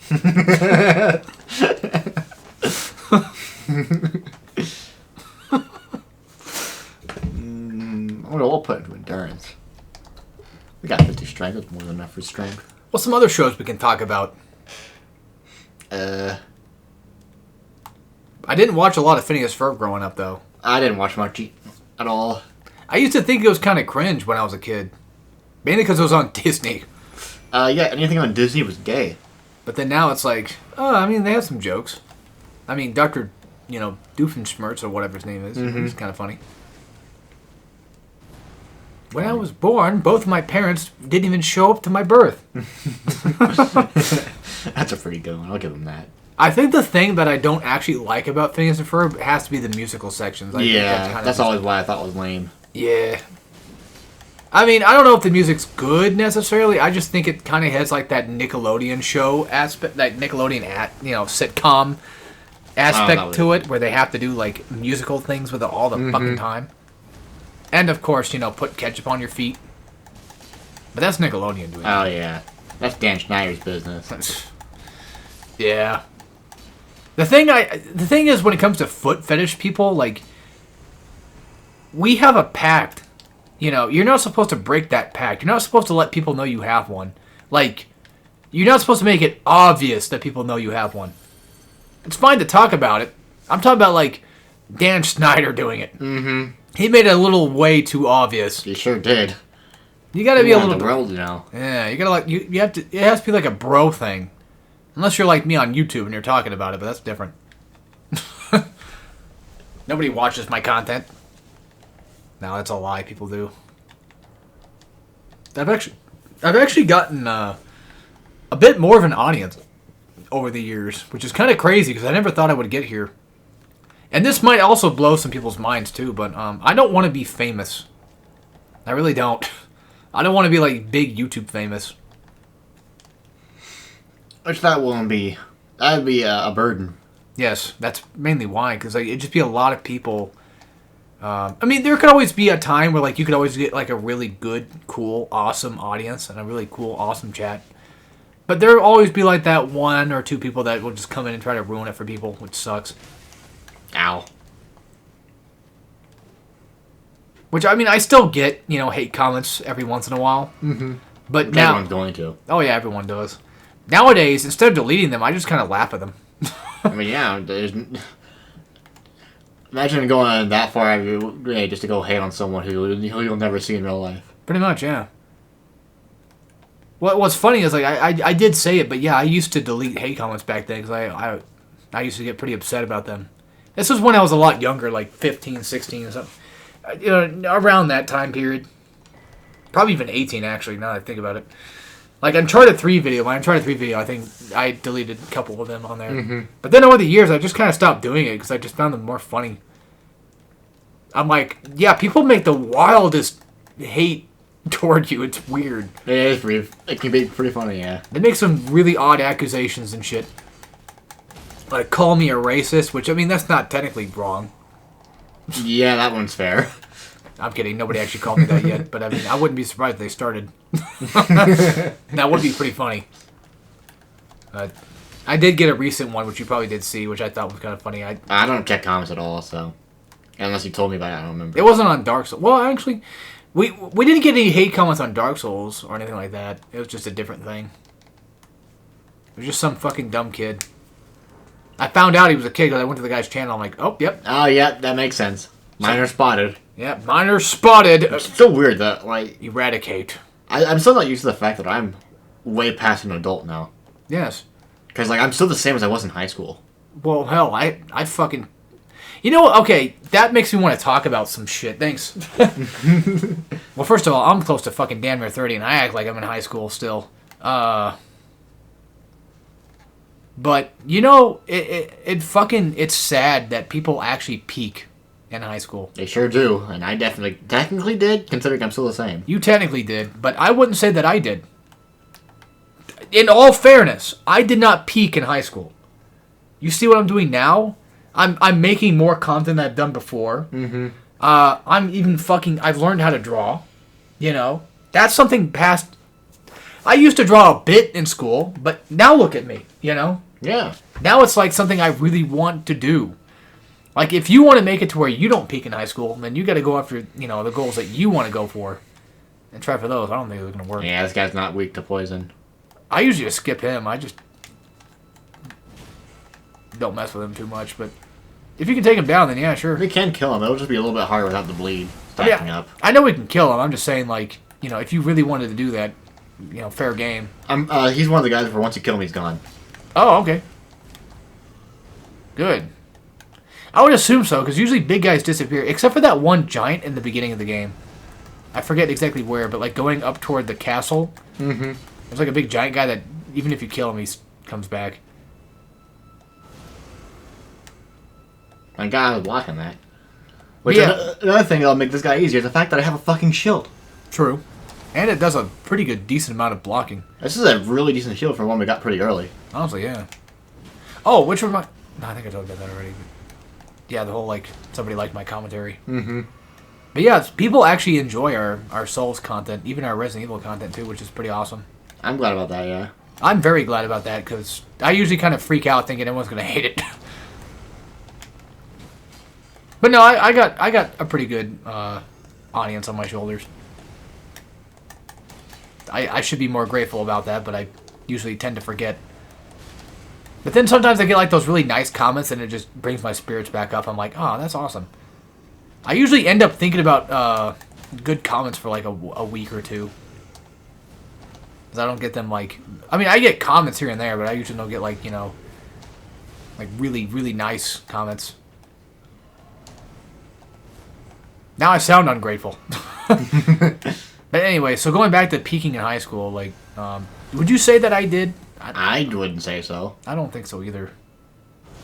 I feel like I'm, like what I'm trying to say is like I definitely feel like I've done better than I have in high school, which that's the whole thing with peaking in high school. Which reminds me, I fucking hate hearing people, like you could tell somebody, you know, somebody hasn't grown up and hasn't peaked since then if they say they miss high school. Mm-hmm. Like that's a clear indicator of, yeah, you're not getting anywhere in life at that point.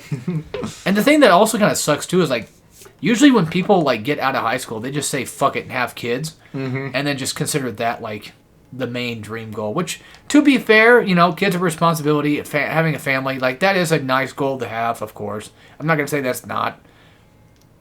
But man, you're fucking lazy. No, I'm kidding. I don't know why, but like for me, you know, I can't see myself having that. Like I have to have a different type of goals. Like I got to go for something that it might be. It is extremely selfish, but you know. I'm also extremely selfish considering I prioritize myself and what I want more than anything else. Pretty much. Because at the end of the day, you are the most important person. Yeah, thanks. Figured you said that. I'm a narcissist. What do you want? That's the thing that scares me, though. I keep thinking I'm a narcissist and a sociopath with like how selfish I am sometimes.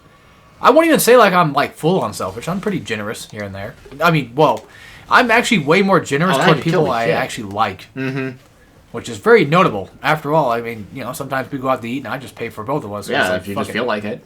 Yeah, because I was like, it's just easier than wasting time.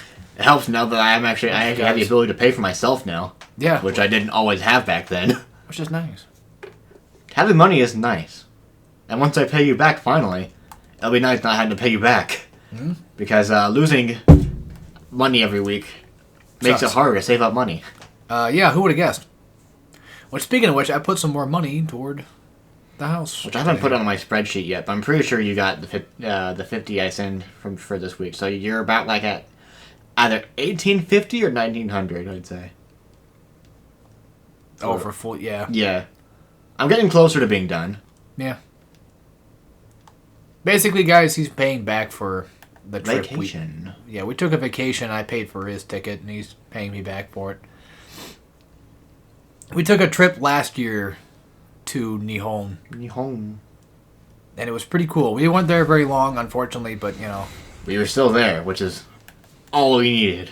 We did what we did, and that's that. It was very kakoine. And we'll go back sometime. Which, it's weird. Like, I want to go back, but I'm also kind of nervous about going back. I don't know why. I'm not near. I won't be anywhere near as nervous as going there the first time, though. Considering we already have experience with the plane, so that'll be much less nerve wracking. It's more so like going around the city and going into like restaurants. I'm afraid of going to a restaurant and then just looking like a complete dumbass. Mm-hmm. You know. It's like, I don't know exactly, like, how Japanese people, like, would expect me to be in terms of, like, asking for stuff and what have you. I mean, granted, you know, there are, of course, like, if you go to Tokyo, I'm pretty sure they'll probably hand you English menu sometimes. And if worse come to worse, we got, the translator thing. Mm-hmm. Which it'll work well enough, at least. And plus, we know some words and we can read some stuff, but we're not perfect at it. I don't know. I think I'm just freaking out too much because, like, I'm pretty sure they get tourists all the damn time. Mm-hmm. I mean, hell, when we fucking went, there was plenty of like American people. Oh there. yeah, we saw enough. We didn't We even saw a couple of brothers, as we kept calling them. We were there with David, so it's okay. Yeah, he was the one saying it. Yeah, so you guys can't get mad at us for that. Yeah, get mad at him. He's the one who was doing it. Go flag his channel. Exactly. Strike it down. Strike it down. Take it down. He's already got one strike because of me. Go take it down for another two. Door stuck. I think I can't repeat exactly what I said because I'm afraid I'm going to get fucking striked for it again. I have until April 14th to be a good boy. Ooh. Hmm? Yeah. Luckily it's coming soon. Because I had that community guideline thing for Mario Kart. Mm-hmm. And then it scared me. So I was like, oh, fuck. I'll just delete the video then. Okay, please. I'll just take it down completely. Okay. I'll be a good boy, I promise. Because at first they didn't give me an option to like... Don't hit me again. They didn't give me they didn't tell me where the fucking thing was at, so I couldn't just delete where it was. I thought it literally was the whole video that they wanted down. So I was like, alright, I'll just delete it then because I'm fucking terrified of what YouTube's going to do to my channel. That's like 15 years of fucking content gone. Mm-hmm. I was like, I don't want that to happen. And then, I was like, okay, whatever. And then I'll wait the 90 days. I waited 90 days and I found out, like, you're supposed to do, like, a training school thing. Oh. It's like, oh, fuck me. So I started that, and then it's like, oh, yeah, you got 90 days. So, before the community strike thing gets knocked off. Mm-hmm. It's not a strike. It's not a strike. It's just like a, I guess you could say, like, a warning thing. And if I do it again, I get a strike or some shit like that. I don't know. It's fucking weird. But I did get the same thing on David's channel for Street Fighter. It was specifically, I'm pretty sure, the Balrog and Vega video, and most people can probably guess exactly what I probably said. Actually, no, you can't. There's no way in fuck anyone's going to guess what exactly I said. I can't guess it. All I can say is, I made a joke about things and stuff. My race. Ah. And YouTube apparently didn't like that, I guess. You ookied it? I ookied it. Oh, yeah, I did. No, I'm kidding. I didn't go that hard. I just said one line, and that's it. And then just YouTube was like, nah, that's bad. Like, it was a joke. It was yoke. It was a harmless joke. I'm not ookie. Get off me. Dude literally is an actual fucking confirmed racist. Jesus Christ, that guy is fucking wild. I never even watched him, like, in the beginning, but now it's like, after seeing all that shit, it's like, I'm glad I didn't. Fuck. Yeah, you did that a bit too much. Yeah. A little too... Definitely a hater on that one. Oh, yeah. Like, hell, he talked about, like, how he walked past insert group people here, and then he just fucking... they said hello or whatever, and he's just like, ugh. Like, yeah. They dared to even be polite to me? Yeah, dude's got some fucking, got some issues he needs to work out. Mm-hmm. Like, not gonna lie. We make a lot of jokes on this channel here, folks, but we do not condone racism unless it's toward a certain group. British. I'm kidding. Yeah. If it's against them, then it's whatever. I'm kidding. Kidding, by the way. Most people might actually think we're being dead serious. I mean, I know you are, but not me. Oh, yeah. No. When it comes to British people, like, I like Ren Penrose. Ben Benrose? I'd bend her over. I like Renako Penrose. Or whatever the April Fool's girl was. That was a cute design. Yeah, Renako, yeah. That's what her name is. And then I also had a buddy at work that was British. No, I also had a British friend once I played Minecraft with. Which is why he hates British people now, because after he played Minecraft... Yeah, he made fun of my fan fiction. He somehow found my account and read it and then made fun of me. He left a comment on it, and then I abandoned the account and never updated it again. I'm just wondering how the fuck did he find your... I mentioned the fact that I did it, and then eventually, because the username was the same, it wasn't that hard to find. Oh, that makes sense. To be fair, it gave me an excuse to stop writing them anyways, and just to stop updating. But I was never gonna finish that story regardless, because I don't finish things. Yeah. He doesn't finish, guys. Like, literally, he'll goon. Yeah. He will goon for, like, 13 hours a day and never comes. Yeah, I do that. I'm like, how do you not at least have an orgasm? Like, I don't need one. It's just annoying to have one all the time, you know? Not to me. I have a way, pro tip, I have a way to, like, orgasm without coming. It's pretty cool. I can do that. I can't. You can, whenever you're cooming, all you gotta do is just, like, hold the pressure point on your tank, and it'll stop you from cooming. Yeah, try it. Give it a shot tonight, guys. Try it out. Because every time, like, I'm basically in the process of cooming, I can't stop it. Like, No. You will fucking orgasm still, but I'm saying, like, put your hand down here and put pressure, like, underneath your balls, like, on your tank. Push upward. Like, that whole area. Push upward.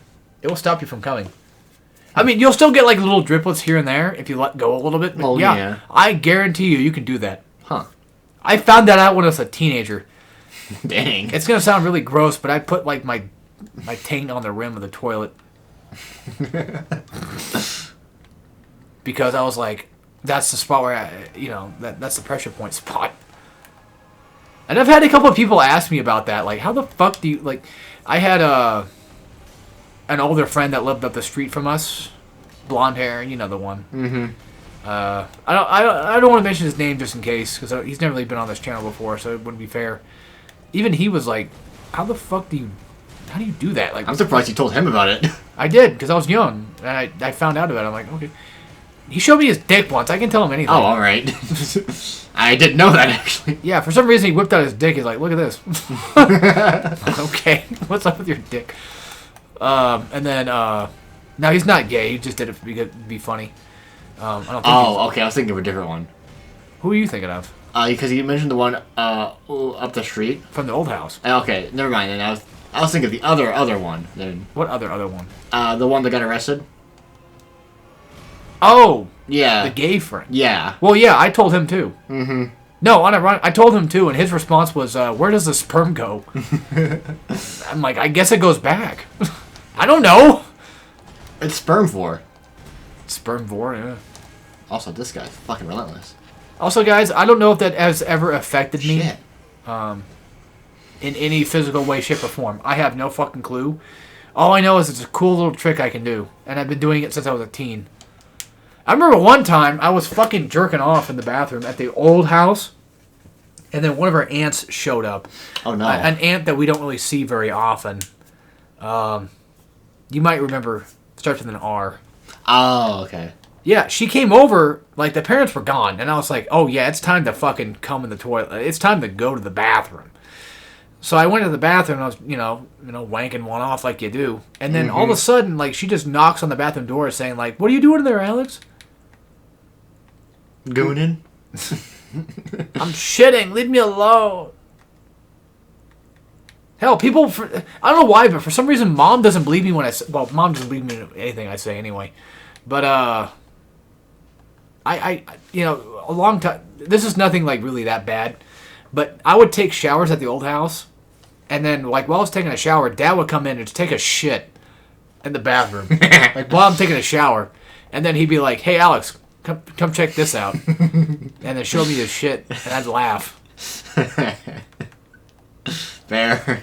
But for some reason, Mom's like, no, he didn't do that. Mom does it all the time.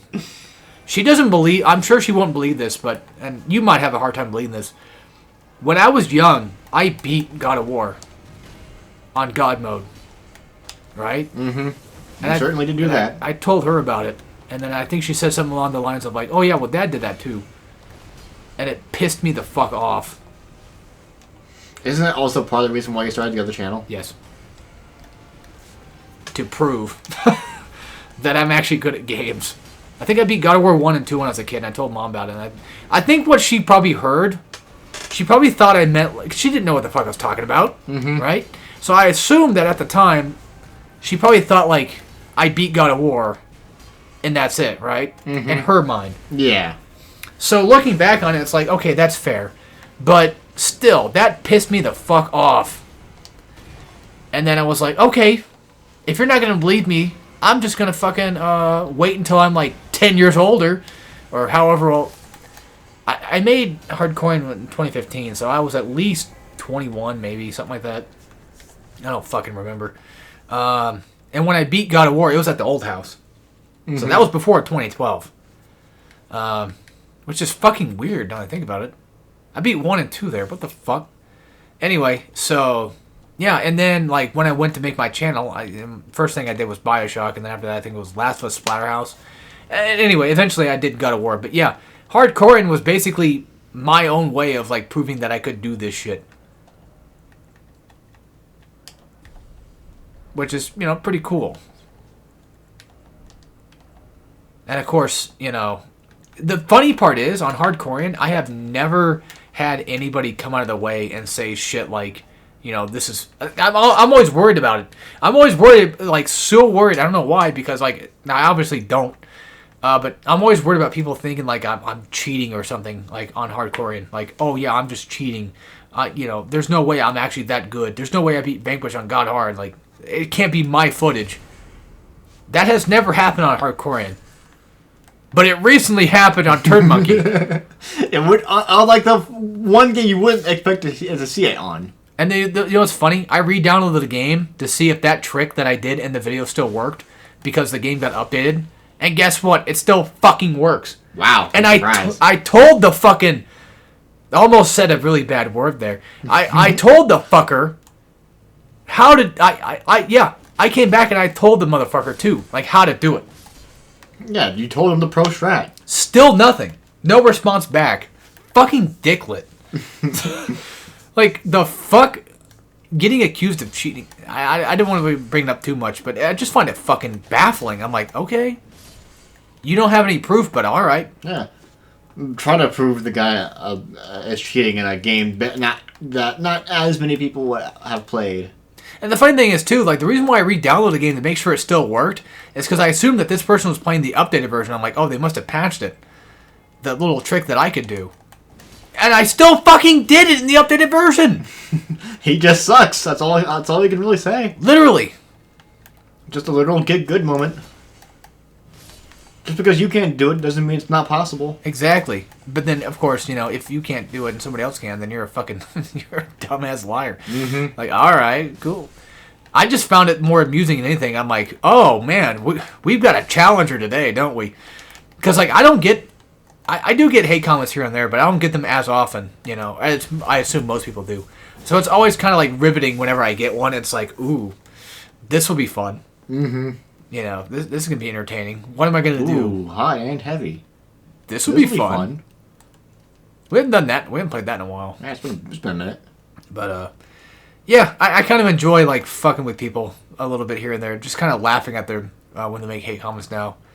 Like, I forget what it was, but it wasn't really a hate comment, but I think it was, like, on our Dark Souls playthrough. Like, somebody was talking about how, yeah, we're not using a specific thing.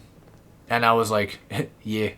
Like, I don't give a fuck. Like, you know, if you don't like the video, go somewhere else. But basically, guys, just don't give me ammunition. That's what I'm trying to say. I'm not going to be like a complete, you know, total, like, stalker harasser or whatever. Like, I'm not going to make videos on somebody for making a hate comment. I would just give, like, a simple, quick response of, like, yeah, or whatever. Just try to make light of it, make it funny. Which is something good to do, though. It's something good to have.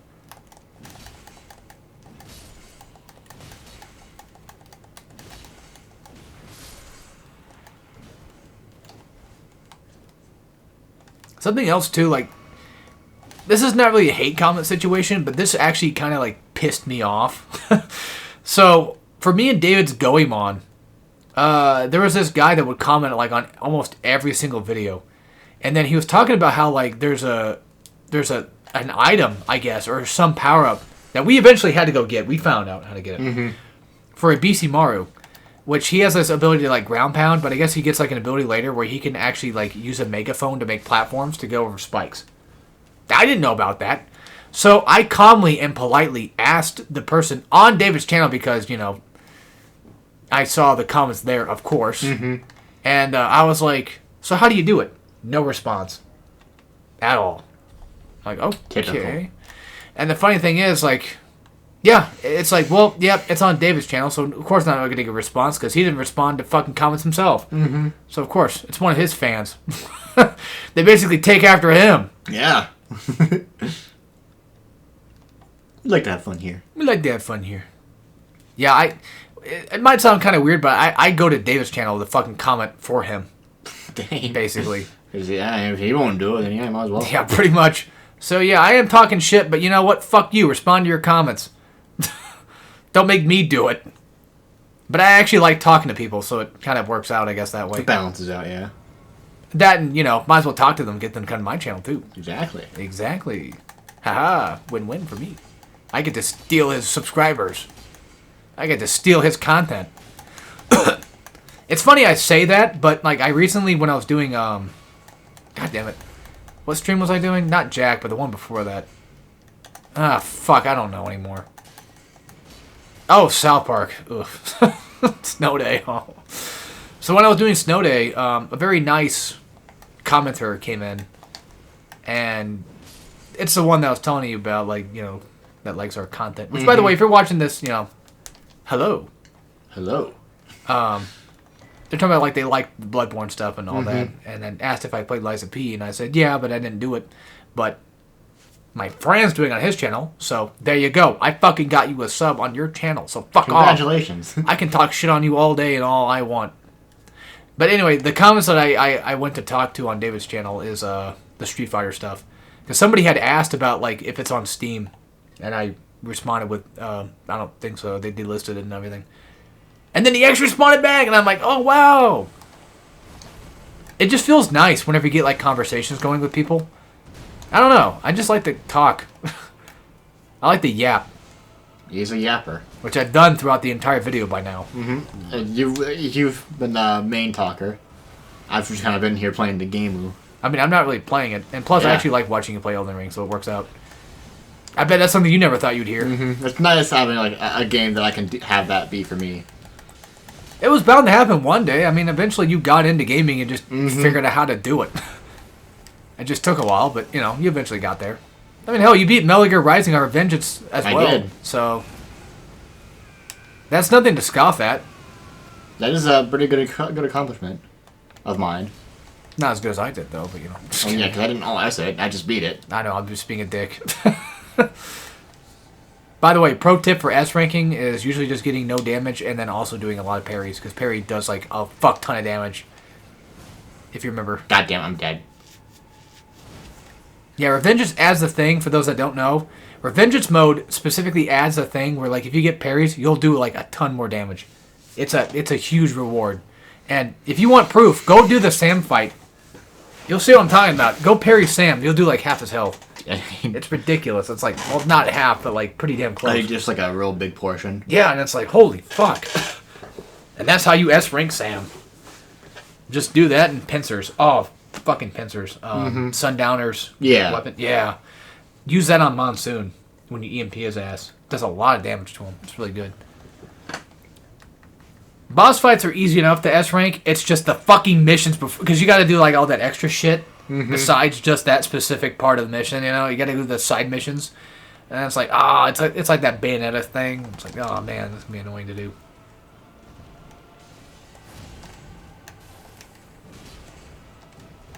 But yeah, fun fact, folks. Back when I was a lot younger, even still nowadays, I genuinely don't like watching people suck at games. It really depends. Like, if it's a streamer I like a lot, I'll watch them play, like, whatever. I don't really have much of a care in the world. Too much.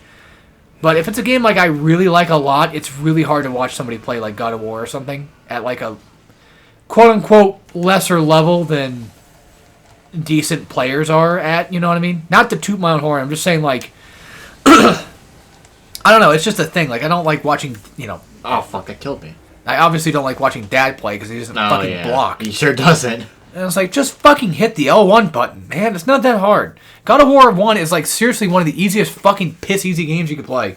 It still doesn't even do it right. So it's like, it's aggravating. But, I like watching people play games where they're actually genuinely decent at. Like, even if, Dalton may be dying to Margot. To be fair, Margot is a shard bearer. All I'm saying, like, even though you're dying to him right now, it doesn't matter because you still know what you're doing. And it's like, I can I'll get him at some point. Yeah, you'll get him. And I trust you with that. And that's the thing. That's the difference between you and watching Dad play God of War. Because I know for a fact, like, you know exactly what to do. You know all the tricks and tips. Mm-hmm. I've been no life in this game. I put another 60 hours into it in my other playthrough. By the way, no direct hate toward Dad or anything. I'm just saying, like, that's just how he plays. It's like, I don't want to watch that. It's just, it's frustrating. It's like, oh, come on. Because, like, when you know a game really well and you watch somebody play a game at, like I said, like, a level that's not exactly on par with how you play it, it's jarring and frustrating sometimes. But it really depends on who's doing it, I guess. Mm-hmm. And how much you like them. Yeah. The spectrum. Like, let's just use another example. Like, let's say, this is a really bad example. I was going to use Gigaboots, but this is a really bad one. Let's just say Gigaboots. Like, let's say, like, Bob is playing, like, a game he's never fucking touched before. Mm-hmm. It happens pretty often. Let's say he's playing Bioshock, and he just keeps fucking dying, and he says the game is fucking dog shit, and he hates it. Which, I wouldn't be surprised if he did. But, like, let's just say that as, the case. That'd get pretty fucking frustrating pretty quick. You know what? Great example. Cade from fucking Flaw. Oh, yeah. And Danganronpa. It's like, oh my god. Like, he went in that wanting to hate it. He went in wanting to hate it, and it's like, ugh. Well, okay, that's not really good. What the What? How? I guess you never beat him. How did I never beat him? I don't know. I beat him on my fucking Samurai one. What? Apparently you didn't do it. How? Maybe you were fighting. Maybe you remember fighting against him. You didn't actually end up winning it. I killed his ass. I know I did. Well, game disagreed. No, that's not real. You did not see that. That's not real. I fucking went up these stairs and everything. Did I fight a false one? I saw this door. I don't know, man. I don't know. The trophies don't lie, but what the fuck?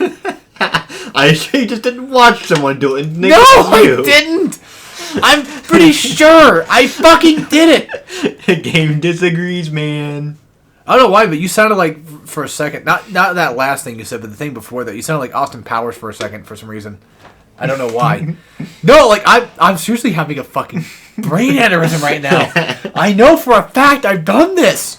What the fuck? How is that not possible? What the fuck? I have to check my trophies after this. This is fucking wild. No, like, you might not believe me, but I guarantee you, I fucking beat him on my Samurai playthrough. And then my fucking save file got ruined. Because I didn't exit the game properly. Yeah. I literally got sent back to the Draconic, the Tree Sentinel guy. I'm like, oh, come on. I was all the way in, like, Atlas. I was all the way in the Giants. Oh, yeah. Yeah, you have to kill him to be able to get there. How do you explain that? I don't know, man. How the fuck? I really don't know. How the fuck did that happen? I don't know. Am I in a dream right now? What the fuck? Alright, guys, explain to me. How the fuck did I get to the Tomb of the Giants, or whatever the fuck it's called? Not that one for Dark Souls. The Giants, whatever place. How the fuck did I get there if I didn't beat Margot? How is that even physical? Maybe the trophy never popped. Maybe. I really don't know. I have no way to telling you, man. Maybe it glitched and repopped again. Maybe. I mean, I had the PS4 copy. Maybe I played it on PS4 first. Maybe you did. That's probably... Maybe it might just be that somehow. Even though this is a PS4 copy on the PS5. Yeah, but I could probably upload my save files. True. And I don't know if, like, PS4 and PS5 for Elden Ring specifically, I don't know if the trophies are like doubled. I don't know. I would say no, but some games you'd be surprised. Mm-hmm. Some games they actually do double your trophies, and sometimes they don't. It really just depends. After this, we're looking at the fucking trophies. All right. Because I'm pretty sure there's a trophy that tells you, like, you got to the Giant's place, right? Mm-hmm. There's at least for Fire Giant when you kill him. Oh, never mind. Damn it. Okay, because you never killed Fire Giant. I don't think so. I don't know.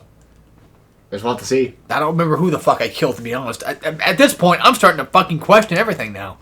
I'm just gonna get us to the Giants, and if you want me to kind of keep going or end the episode there, it's your choice. We'll see. But, oh, this place. Oh. I'm just going to ignore everything. Thank you, because it took me a while to get through here, because I kept not ignoring everything. I kept treating this like a Jak 2 mission. I care for this guy. He's dying. Yeah, this guy deserves to die. Okay, I was not expecting to actually hit that backstab. I don't know why, but I get Jak 2 vibes from this. Like, I feel like we're just gonna, like, run up here, get fucking murked, and start the entire level over again. That's Jak 2 for you, by the way. It sure is. I don't know if you remember or not, but that sewer mission, you have to destroy 4 turrets. Oh, yeah, fuck that one. That one's is weirdly hard. Don't you have to also protect some guys? That's later. Oh, okay. But, yeah, that mission specifically, like, if you die on the last turret, you do them all again. Mm-hmm. It's like, it's not a long level, it's fucking annoying. Now, also, I guess there's something about, like, the mission with the 4 guys. I forget what it was, but, 4 big guys. Yeah, I think it was story-related. Like, the metalheads, they live in the sewers. Like, they want you to get, like... They want you to, I think, like, lower the water. They want you to get through there. And they eventually ambush you and your group of men. Mm-hmm. And it's, like, it's pretty cool storytelling, basically, that you don't really think about. Like, in the first mission of the sewers, the metalheads are afraid of the turrets. They're, like, actively running away from them. They're hiding in the dark, so that way they don't get spotted by the turrets and shit. And then, of course, you come up, you destroy the turrets, and now they're free roam to do whatever they want. And then there's that later mission in the sewer where you get that key from that statue, which is pretty cool because you can actually see the key underwater as soon as you enter the sewers for the first time, because it's flooded. It's flooded, and it's like right there. Jak could theoretically swim down and grab it, but he doesn't. Who knows why? But yeah, it's like, yeah, the metalheads are basically like, yeah, go get that key, go do it. I mean, yeah, they're still like, you know, coming after you, but like, yeah, the whole idea, from what I understand, is like, they pretty much they're wanting you to do stuff so that way they can, you know, come out of hiding or whatever, eventually take over the world, I guess. I don't know. Jak 2's got a pretty cool story to it. They do. That's the best aspect of it. Besides, unless you want to yap, I can yap. What the fuck is hitting me? What the fuck is hitting you? Oh, arrows. Oh, okay, this guy. See him. Yeah, unless you want to yap, I can yap for a little bit. I don't have anything to yap about right now. All right, I'm good at that. It's my channel. I'll yap if I want to, right? Mm-hmm. But so I didn't talk to you much about it. I don't think. But something I kind of could talk about is the reward system of Jak 2. Like, I think I mentioned a bit a while ago about, like, you know, Jak 3 has 12 guns, which is awesome. But, like, that should not demean Jak 2 from having only 4. It's like, when you go back to Jak 2, it's night and day when it comes to, like, the weapons, because you're like, oh, fuck, there's only 4 guns? Mm-hmm. Like, that's such a low amount. But when you really think about it, I think I told you about this too, but when you really think about it, the guns are put, like, it's meticulous. It's meticulously designed. Mm-hmm. It feels. Because, don't kill the horse. He's got good souls, though. Don't kill the horse. He's a nice horse. He didn't do anything to you. Hell, he's trying to run away. Okay, fine. He can live. I honestly feel bad for the guy. Yeah, somebody that's a sociopath. I don't know. Mm-hmm. I'm weird. I don't know why, but I always feel bad for, like, in-game and movie characters. It's fucking weird. Oh, I think Explode thing gets big. I remember that too late. God, I would hate to have a bug like that. Also, by the way, the bug that I killed earlier was a house centipede. I had a house centipede in my room not that long ago. Oh. It was actually surprisingly big. This one, it was the size of a mini Butterfinger. Ooh. Damn. This one's about, like, as far as length, at least. That big. Yeah, it was a bit longer than the one I had in my room. Its guts are still kind of stained on the wall. Yeah, he popped out over there near my PS5. He just ran up to my Wii U thing. I was like, what the fuck? Hey, at least you don't like that one guy had, like, cockroaches in his PS4. Oh. That's why I thought it was at first. I'm like, oh, fuck, please don't be a cockroach. And then it was just a house and being like, okay, I can deal with that. But anyway, I was going to yap about the guns. So you get the guns at very specific times in Jak 2. Mm-hmm. Whereas in Jak 3, you get them like one after the other. It's just like, here you go. So in Jak 2, like the first gun you get, which, I'm kind of explaining it to the audience a bit. The first one you get is a scatter gun. And then the first mission you do, the first main mission you do is the one where you go outside. I'm trying to think. You know that place where you go with Sid, where he goes to kill the metalheads? It's like the pump where where was it Torn? That's his name? Yeah, Torn. Yeah, Torn tells you what's his nuts? The evil guy whose name I don't know why I can't remember for some reason. I don't remember his name either. Not Haven. Craven? Craven, I think? I think it was Craven. Basically main bad guy, sort of. Except for twist bad guy, but the main bad guy behind Haven City. Mm-hmm. Well, yeah, it's Craven. Daxter tries to take he's like, oh, I'm thirsty, being the hero. And he drinks that mud water. Mm-hmm. And then you have to go out to that mission to go and stop it. The mud water shit. Oh, yeah, I remember. Well, that same mission is mostly... You can backstab these things?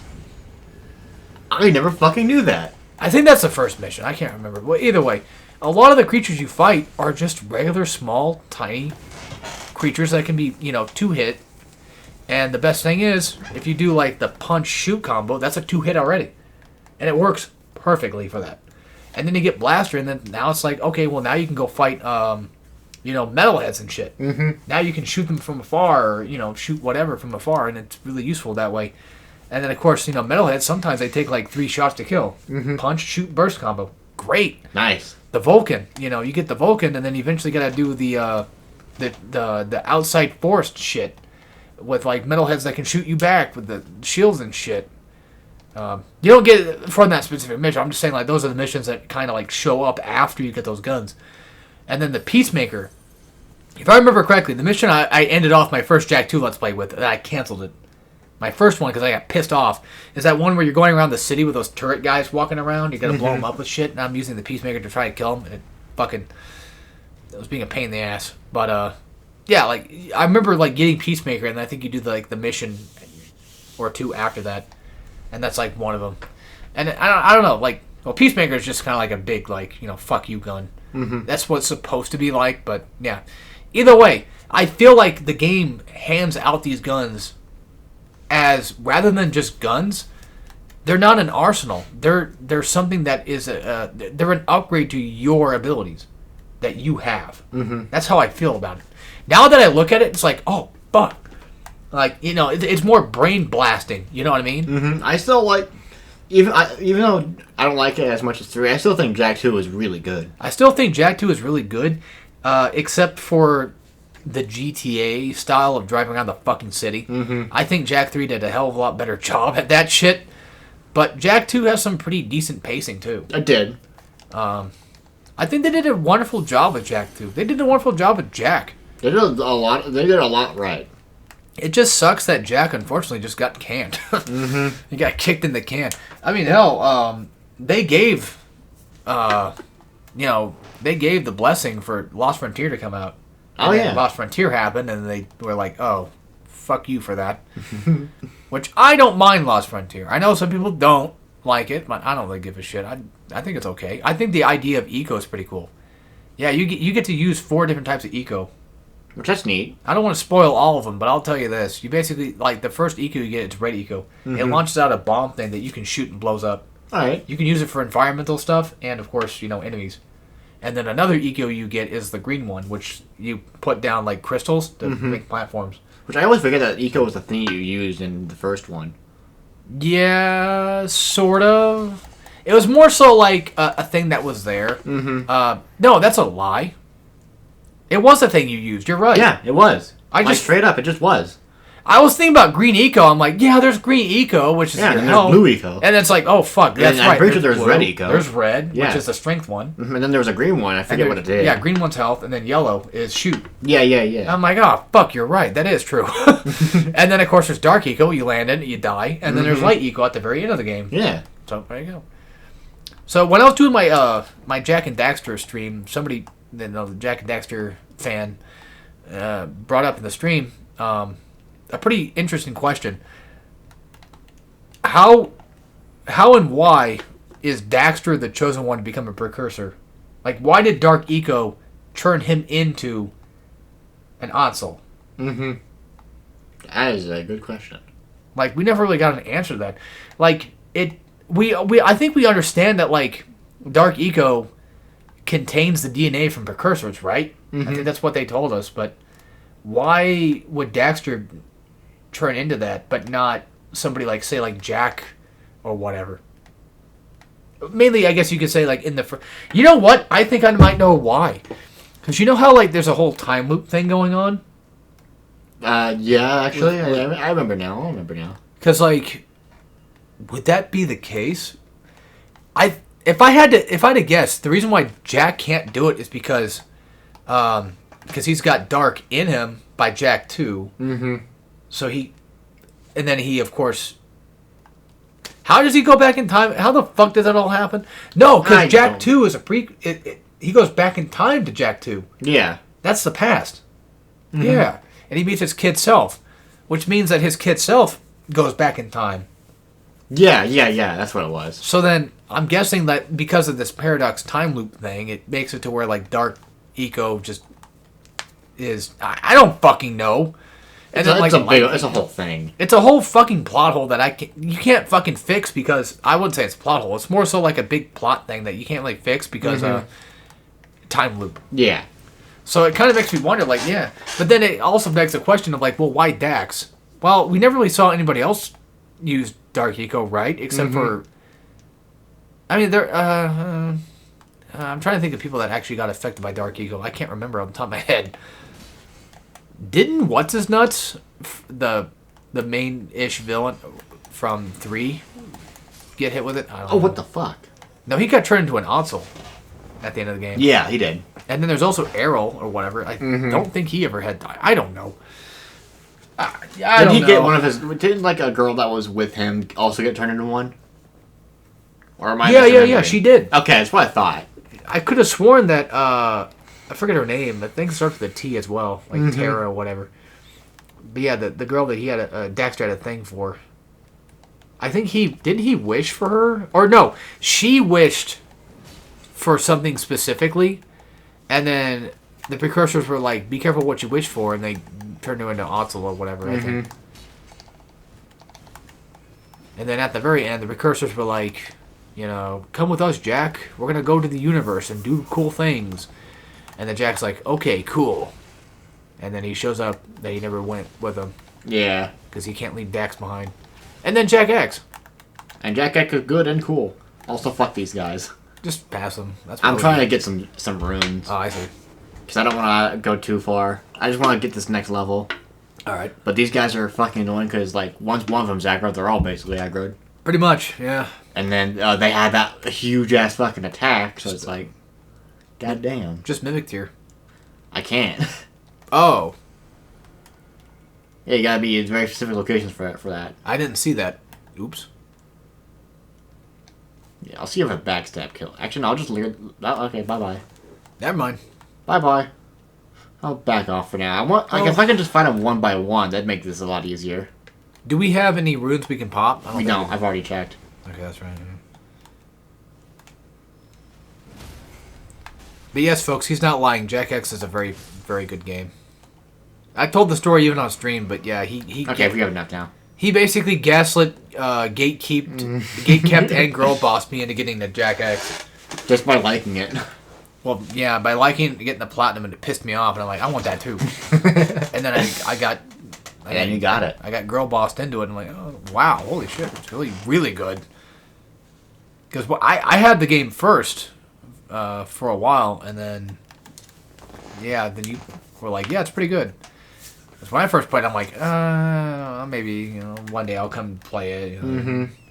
Not in the mood, it's kind of hard, that kind of thing. No, you can go for another 30 if you want. Okay. If you don't mind it being a big one, then sure, I'll keep going. It's already going to be big, and it's already 2 hours. True. It's big enough. I think 2.5's fine. Anywhere from 2 to like 2.5 I'm good with from Elden Ring. And it's only like 12. And we've actually made good progress. And we actually went forward. I just want to watch you keep playing Elden Ring, goddammit. So that's what I want to see. I want you to play my game for me. Yeah, get your trophies for you. Yes. That apparently I didn't get, which I think is fucking weird. I didn't get the Margot trophy. That is weird. Maybe when you lost your save file, it just like took your trophy back. But that can't be possible. That should be impossible for that to happen. You'd think so. Also, I know you haven't done it yet, but this gives me Sekiro vibes.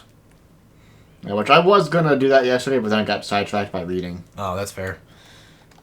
But speaking of reading, that's what I need to fucking start doing soon. I want to go through all those. Which reminds me, I want to show you some of the scenes from there that are different from the anime. Mm-hmm. That I was surprised by. I guess I could just talk about it real quick, but you know how in the beginning there's that one nurse chick or whatever? It's not very specific, I know. Mm-hmm. But Lucy basically tears her head off. Oh, okay. She uses her... I was thinking about a different one. No. And then she uses her body as a... what do you call it? A bullet shield? I don't feel like fighting this guy. If you remember that from the anime. It was kind of. Episode 1, 2. Episode 1. Back in the lab. Mm-hmm.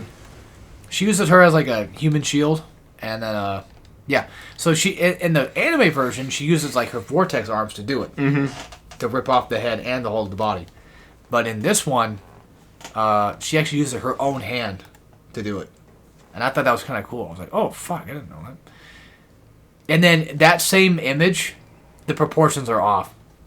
Like, way off. And I'm like, if I can notice that, then, like, damn. And yeah, that's telling. But I love it for that, though. Like I mentioned before, I love imperfect drawings on mangas and stuff. Hell, I'd even go as far as to say I love sketches too. I love seeing people like do their speed art shit. I love that shit because like it shows like even I can fucking do that. Yeah. And it makes me feel happy, and it looks cool as fuck too. I also love when animations have like rough stuff to them, where you can tell like they took shortcuts and shit, but they didn't lose out on the cool factor. I guess a good example would probably be like that Dragon Ball fan animation I showed you before. Yeah. Like Vegeta versus Broly. Like, you can see a lot of, like, really, I guess you could say, like, not, like, super professional, like, stuff to it. But it still looks fucking awesome as hell. And I prefer that, which I told you about earlier. Like, I prefer, like, the non-professional stuff because I don't want it to look, like, robotic. I want it to look human. I want there to be, like, a passion behind it. And humans get that right every time, and that's why, I'm not going to go into it, but yeah, that's why that will always be the superior choice of art, is human-made passion. Yeah, fuck grinding on these guys. Are these liches? I don't know what they are, but they are way too fucking strong for where they appear. And there's a lot of them. Because you saw how much damage we were doing, so they're just regular-ass enemies. Yeah. I'm sure a backstab would probably do at least maybe a third of their health, maybe a fourth. Maybe there's some special gimmick to them that I'm not aware of, but that's just how it's always been for these guys. I think they're just high level, maybe. They are. I'm pretty sure everybody else would just be like normal enemies.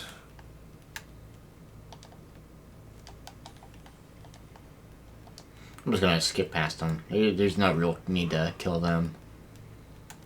We got a cave coming up anyway that I can go into. Also, fuck birds. Cave. Todd's cool, but he sucks at cutting hair. After all that, they still come away from it thinking he's cool. I know, yeah. And they always get their asses whooped by him, but True. they still think he's cool as fuck.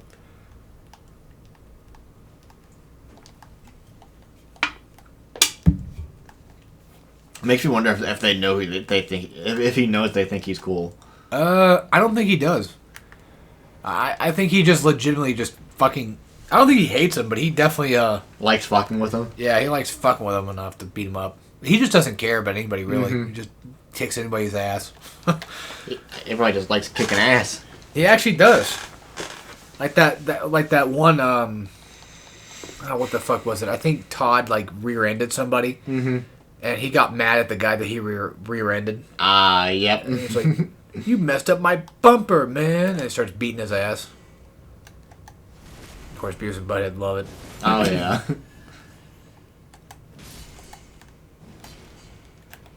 Also, fuck these things.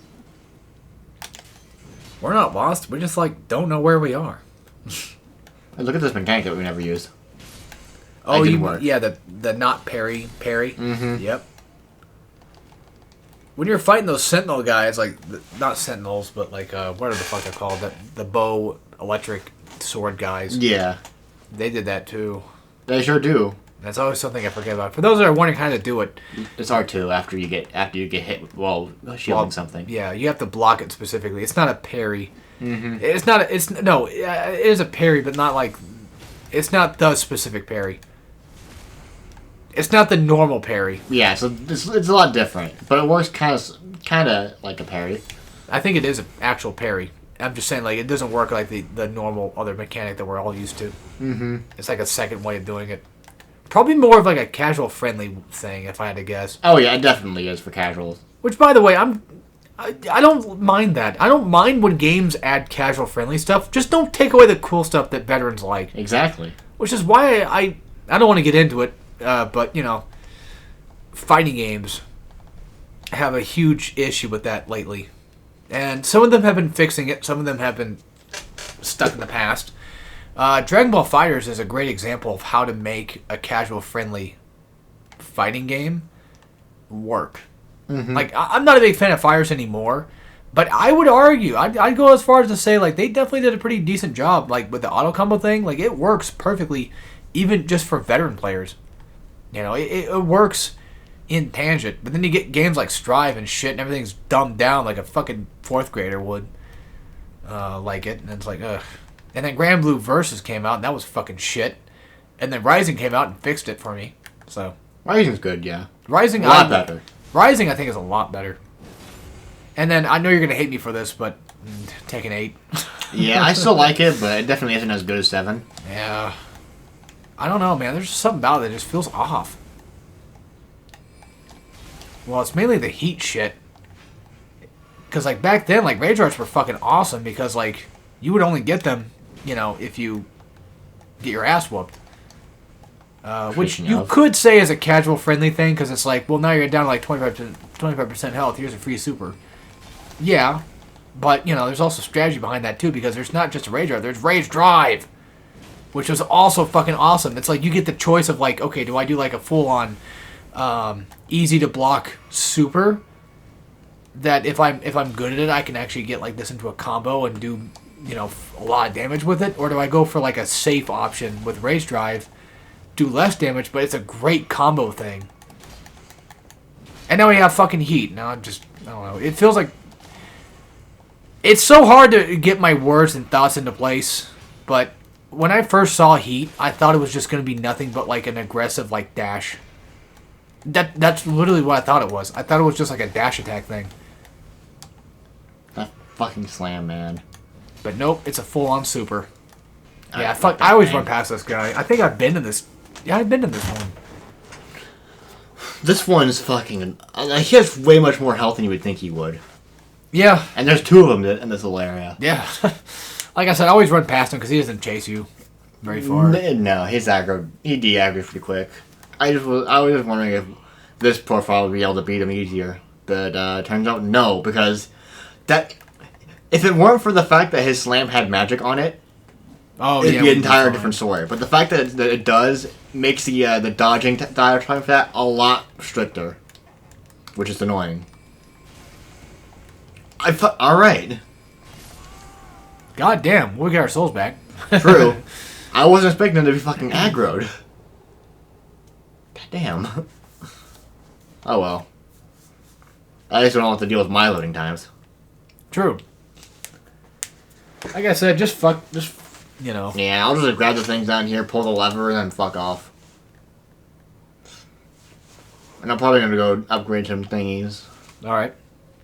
We don't have to go to the full 230 if you don't want to. Mm-hmm. If you want to get to, like, a good I'll probably do this and then do some stuff in the round table and then we're done. Alright, that works. Real quick, I know I wasn't going to talk about it much. We got our souls, I guess, apparently. Somehow. I guess it was inside him, maybe? I think it was up there. I have no idea. Maybe. Ow. This is the worst part of it. Yeah, there you go. Okay, nice. And then you have to not get hit by the fucking trap. I guess to make it specific of why I don't like Heat, people are probably going to think, like, you don't like it because you get hit by it. That's why. Because it does too much damage to you. No. It does too much damage to my opponent. That's why I don't like it. Mm-hmm. Fair. Very fair. Some people might think, literally, they might think, like, I only don't like it because I get my ass whooped by it. It's like, no. It's because I whoop too much ass with it. It's because I whoop too much ass with it. It's too easy to fucking pull off. It's annoying. Like, don't get me wrong. Like, I like the idea of heat when you can channel it and turn it into... What the fuck? I didn't know you could do that.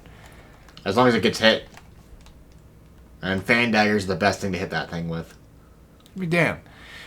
Anyway. Oh, I forgot about that one. So basically, like, I like the idea of it being like a punch. You could do it like a dash thing and then maybe potentially do like an extra combo thing. But using the super part of it is what bothers me.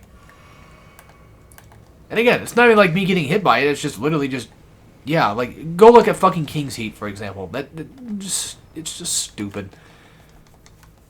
And then speaking of King, I hate to say this, there's a pro player that plays King, because I was looking up one day for Tekken 8 combos just to watch some good pro King gameplay. Mm-hmm. And he's considered, I forget what his name was, but he's considered one of the best King players. And like, I saw nothing but all his fucking videos, like, just pop up. And I caved in. I'm like, all right, I'll watch it. And he's just doing like the same boring strings.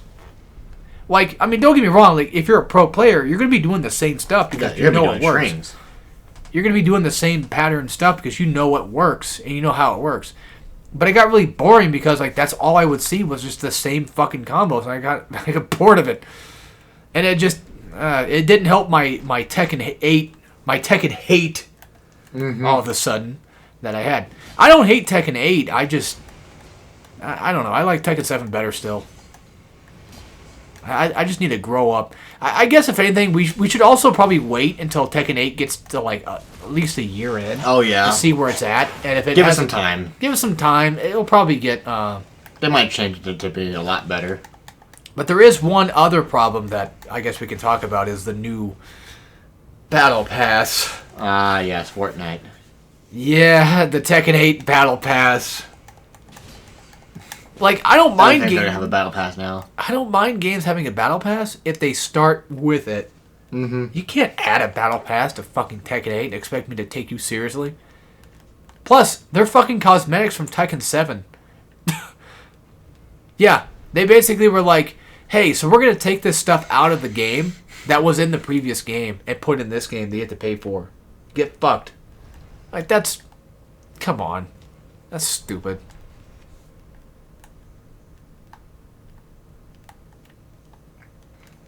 Fuck battle passes. Mm-hmm.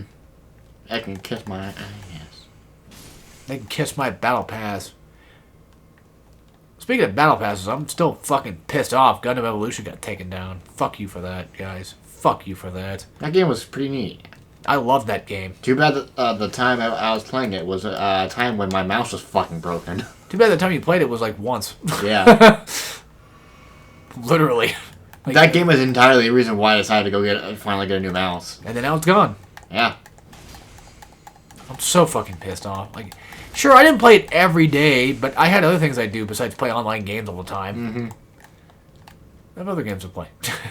I'm so glad I've gotten over my Apex addiction. Even though I do still like that game and think it's definitely the best battle royale on the market. I just don't want to play it all the goddamn time. I absolutely agree. I think it's a really top-notch good shooter. If I ever had to say like there was actually an online shooter that's still alive that's good, yeah, that one. However, man, I fell out of it pretty fucking hard though. I mainly got tired of like just, you know, us being the only good players. Mm-hmm. That got annoying. They sure did. We'd always get randoms that suck. Our friends fucking suck, and it's just like, ugh. They're not on our level. Like, you can't cooperate with them because they always fuck off, and not just randoms, even your friends. You try to cooperate with them, and they just fuck off, run away, and then they get themselves killed, and they're like, and it's like, because you ran them from the fucking team, you dumb asshole. Yeah, I wonder why that happened. It's like, me and you always try to stick together at the very least to try to, like, you know, maximize efficiency of, you know, being a team. Because guess what? It's a fucking team game. But nobody wants to play it like a team game. It sucks. It's like, fuck off. Like, I know you want to get your fucking cool, like, Uncharted TV, you know, cameo and shit. But fuck you. Actually, fuck these things. Does I have anybody enough runes for now. Does anybody remember Uncharted TV from Uncharted 3? Like, A little bit, yeah. Yeah, it literally would play YouTube videos. Oh wow. They would have like people's YouTube videos that were posted on Uncharted TV that they liked, and it'd be like montages, it'd be like compilation things, it'd be like clips and kills and shit. It was cool. Mm-hmm. I wasn't on there because I wasn't good enough, I guess, but I think I submitted once. That was a cool idea. It just played in the bottom left corner on the menu, like while you're lobbying up and shit. It was awesome. Yeah, fuck Apex. No, I'm kidding. The other thing I didn't like about Apex is they kept changing like too much of Olympus, and we would not get it enough.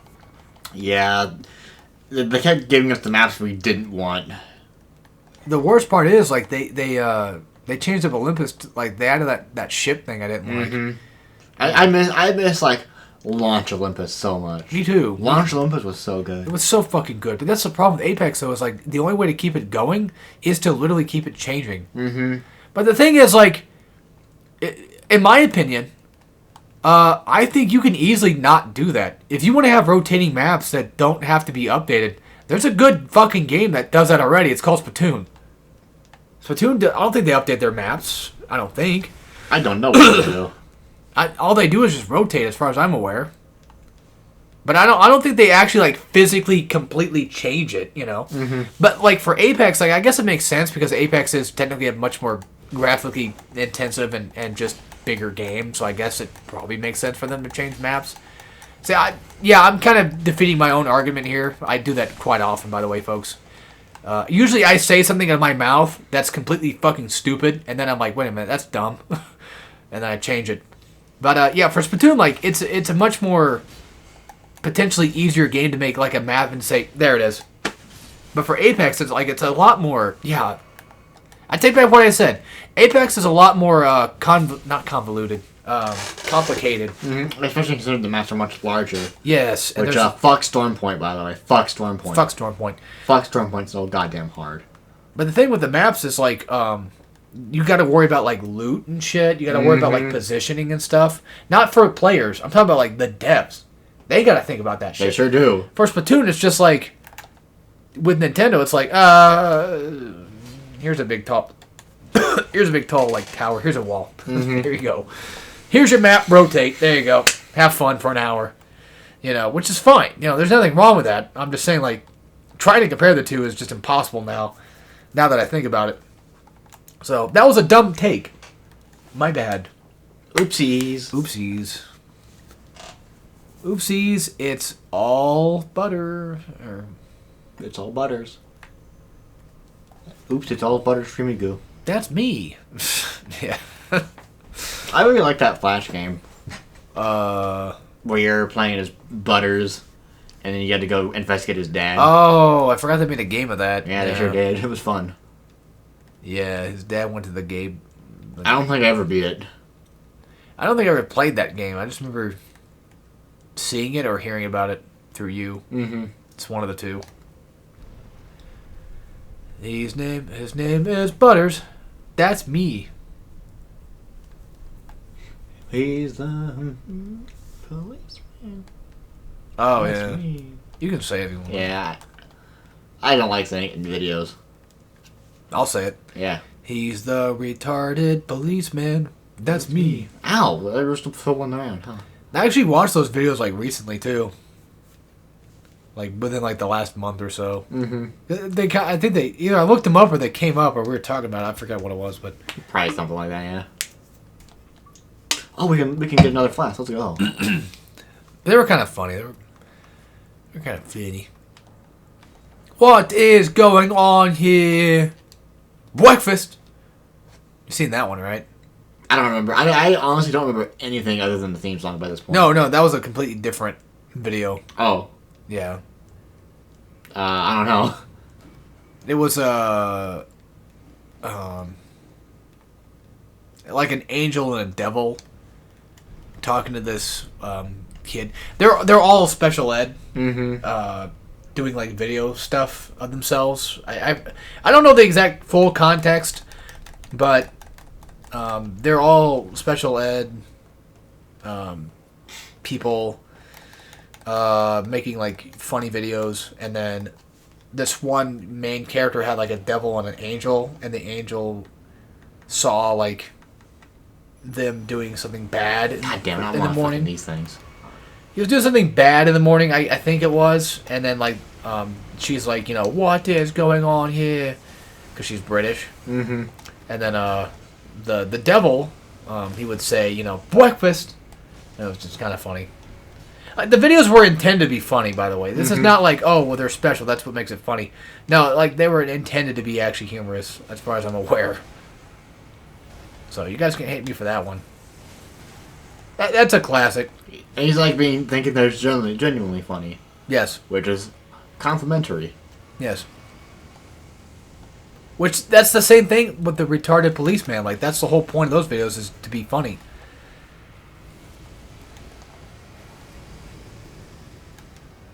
Like, no one cares, no one gets hurt. Mm-hmm. We'll have a good laugh at it, We're not laughing at him, we're laughing at the jokes he makes. We're laughing at the jokes. That's what they're doing. They're making jokes. Right. We're not all bad people, I promise. Well, I guess technically we're laughing at the concept of it too. Mm-hmm. But like, they're having fun. Yeah. So, fuck it. No harm's had. Right. Just fun.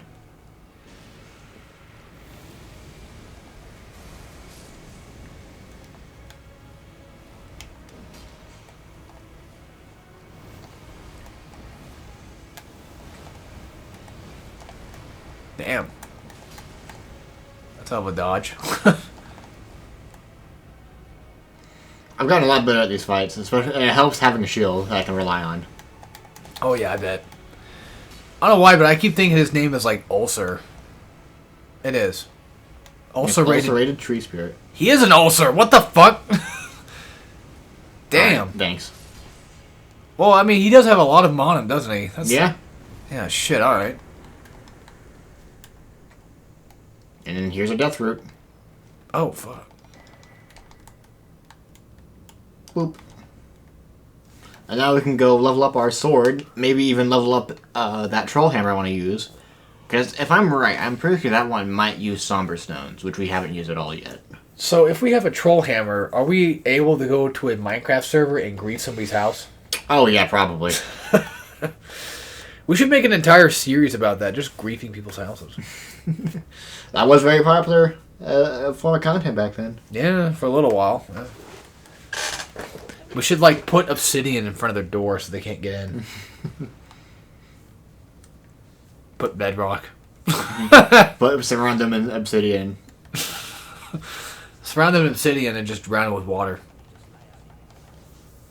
Strength and armament. Okay, we need 5s. I gotta go buy 5 5s. Go into creative mode and surround them with bedrock. Entrap them.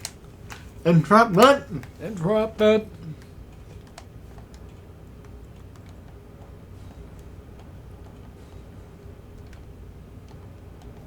Oh, man.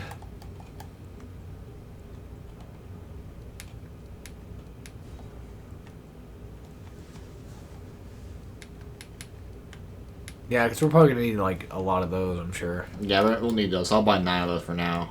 Just And then I'll see how much we need after that. It would be nice to, like, level up, but, this is important, too. Oh, yeah, it is definitely important. This is also considering leveling up, guys. Okay, we can still do her quest line. So we might as well just do that next. We're going to cheat on Ronnie? Oh, we're not gonna do her ending. We're just doing her thing so we can get to the boss. But, I mean, we're still cheating on her by having sex with her. Well, we don't really necessarily have sex with her. She just hugs us. Oh, I thought We won't put our dick in her. Oh. I thought we did. No. Or did she put her dick in out? Who knows? Okay, and now what I'll do is I'll throw on the hammer. Oh, this one needs more dex. Isn't that Godric's weapon? No, I don't think so. I don't know. Is that Margot's weapon? No. These are just... This one was from the Draconic Tree Sentinel. Oh. And then this one I found somewhere, which we still need more strength for it. Goddamn. How much? Ooh. That's a full 60. Oh. It's full max. So yeah, maybe use What do we this need? one. Wait, what do we need for this one? Just 45. Oh, so we're good. Yeah, we have more than enough for that one already. Because Okay. I'm pretty sure we're at 50. Yeah. Wait, no, that's Smithing Stone 1. Shit. Oh well. Well, I might as well just level up that one so we can use it eventually. Let's do it, yeah. We're also going to need to upgrade our endurance again, because holy fuck. Also, the only reason that I'm doing that right now is because I have this on while having everything else on. Oh, never mind. So because I have to have it equipped to level it up. Oh, that's right, yeah. What? I forgot which one it was that we needed. Smithing Stone 1, right? Yeah. I think we need 4. I don't remember. Because it's like 2, 4. It's...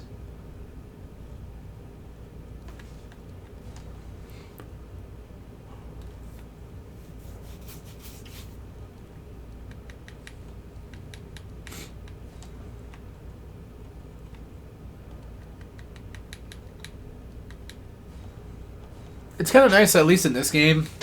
Like, every time you level up a weapon, it'll go, like, to the next smithing stone sometimes. Because some Souls games, if we're all aware, usually does, like, smithing stone 1, and then does, like, 2 of those, and then does, like, 3 of those, and then 4 of those, and yada yada. This game, it seems like it does it, like, 1 to 1 to 1 to 1. Oh, Okay. fuck, we need more souls. Okay, maybe not. Maybe I'm fucking stupid and forgot. Never mind. I could have sworn that's what I was doing, but I guess not. I'm way off. Okay. Yeah, never mind. I'm way off. I guess how much damage this thing does now. Well, I'll take it off for now. Alright, let's go start the next quest, I guess. If you want. I can at least talk. I don't remember how to talk to do her quest, so I think we can just end the episode off in front of her, and I can look it up and then do it. Alright, if you want to be safe, then yeah, sure. Alright. We'll just start doing this in the next episode. That works. Well, we'll see you guys in the next one, and yeah, so take care, everybody.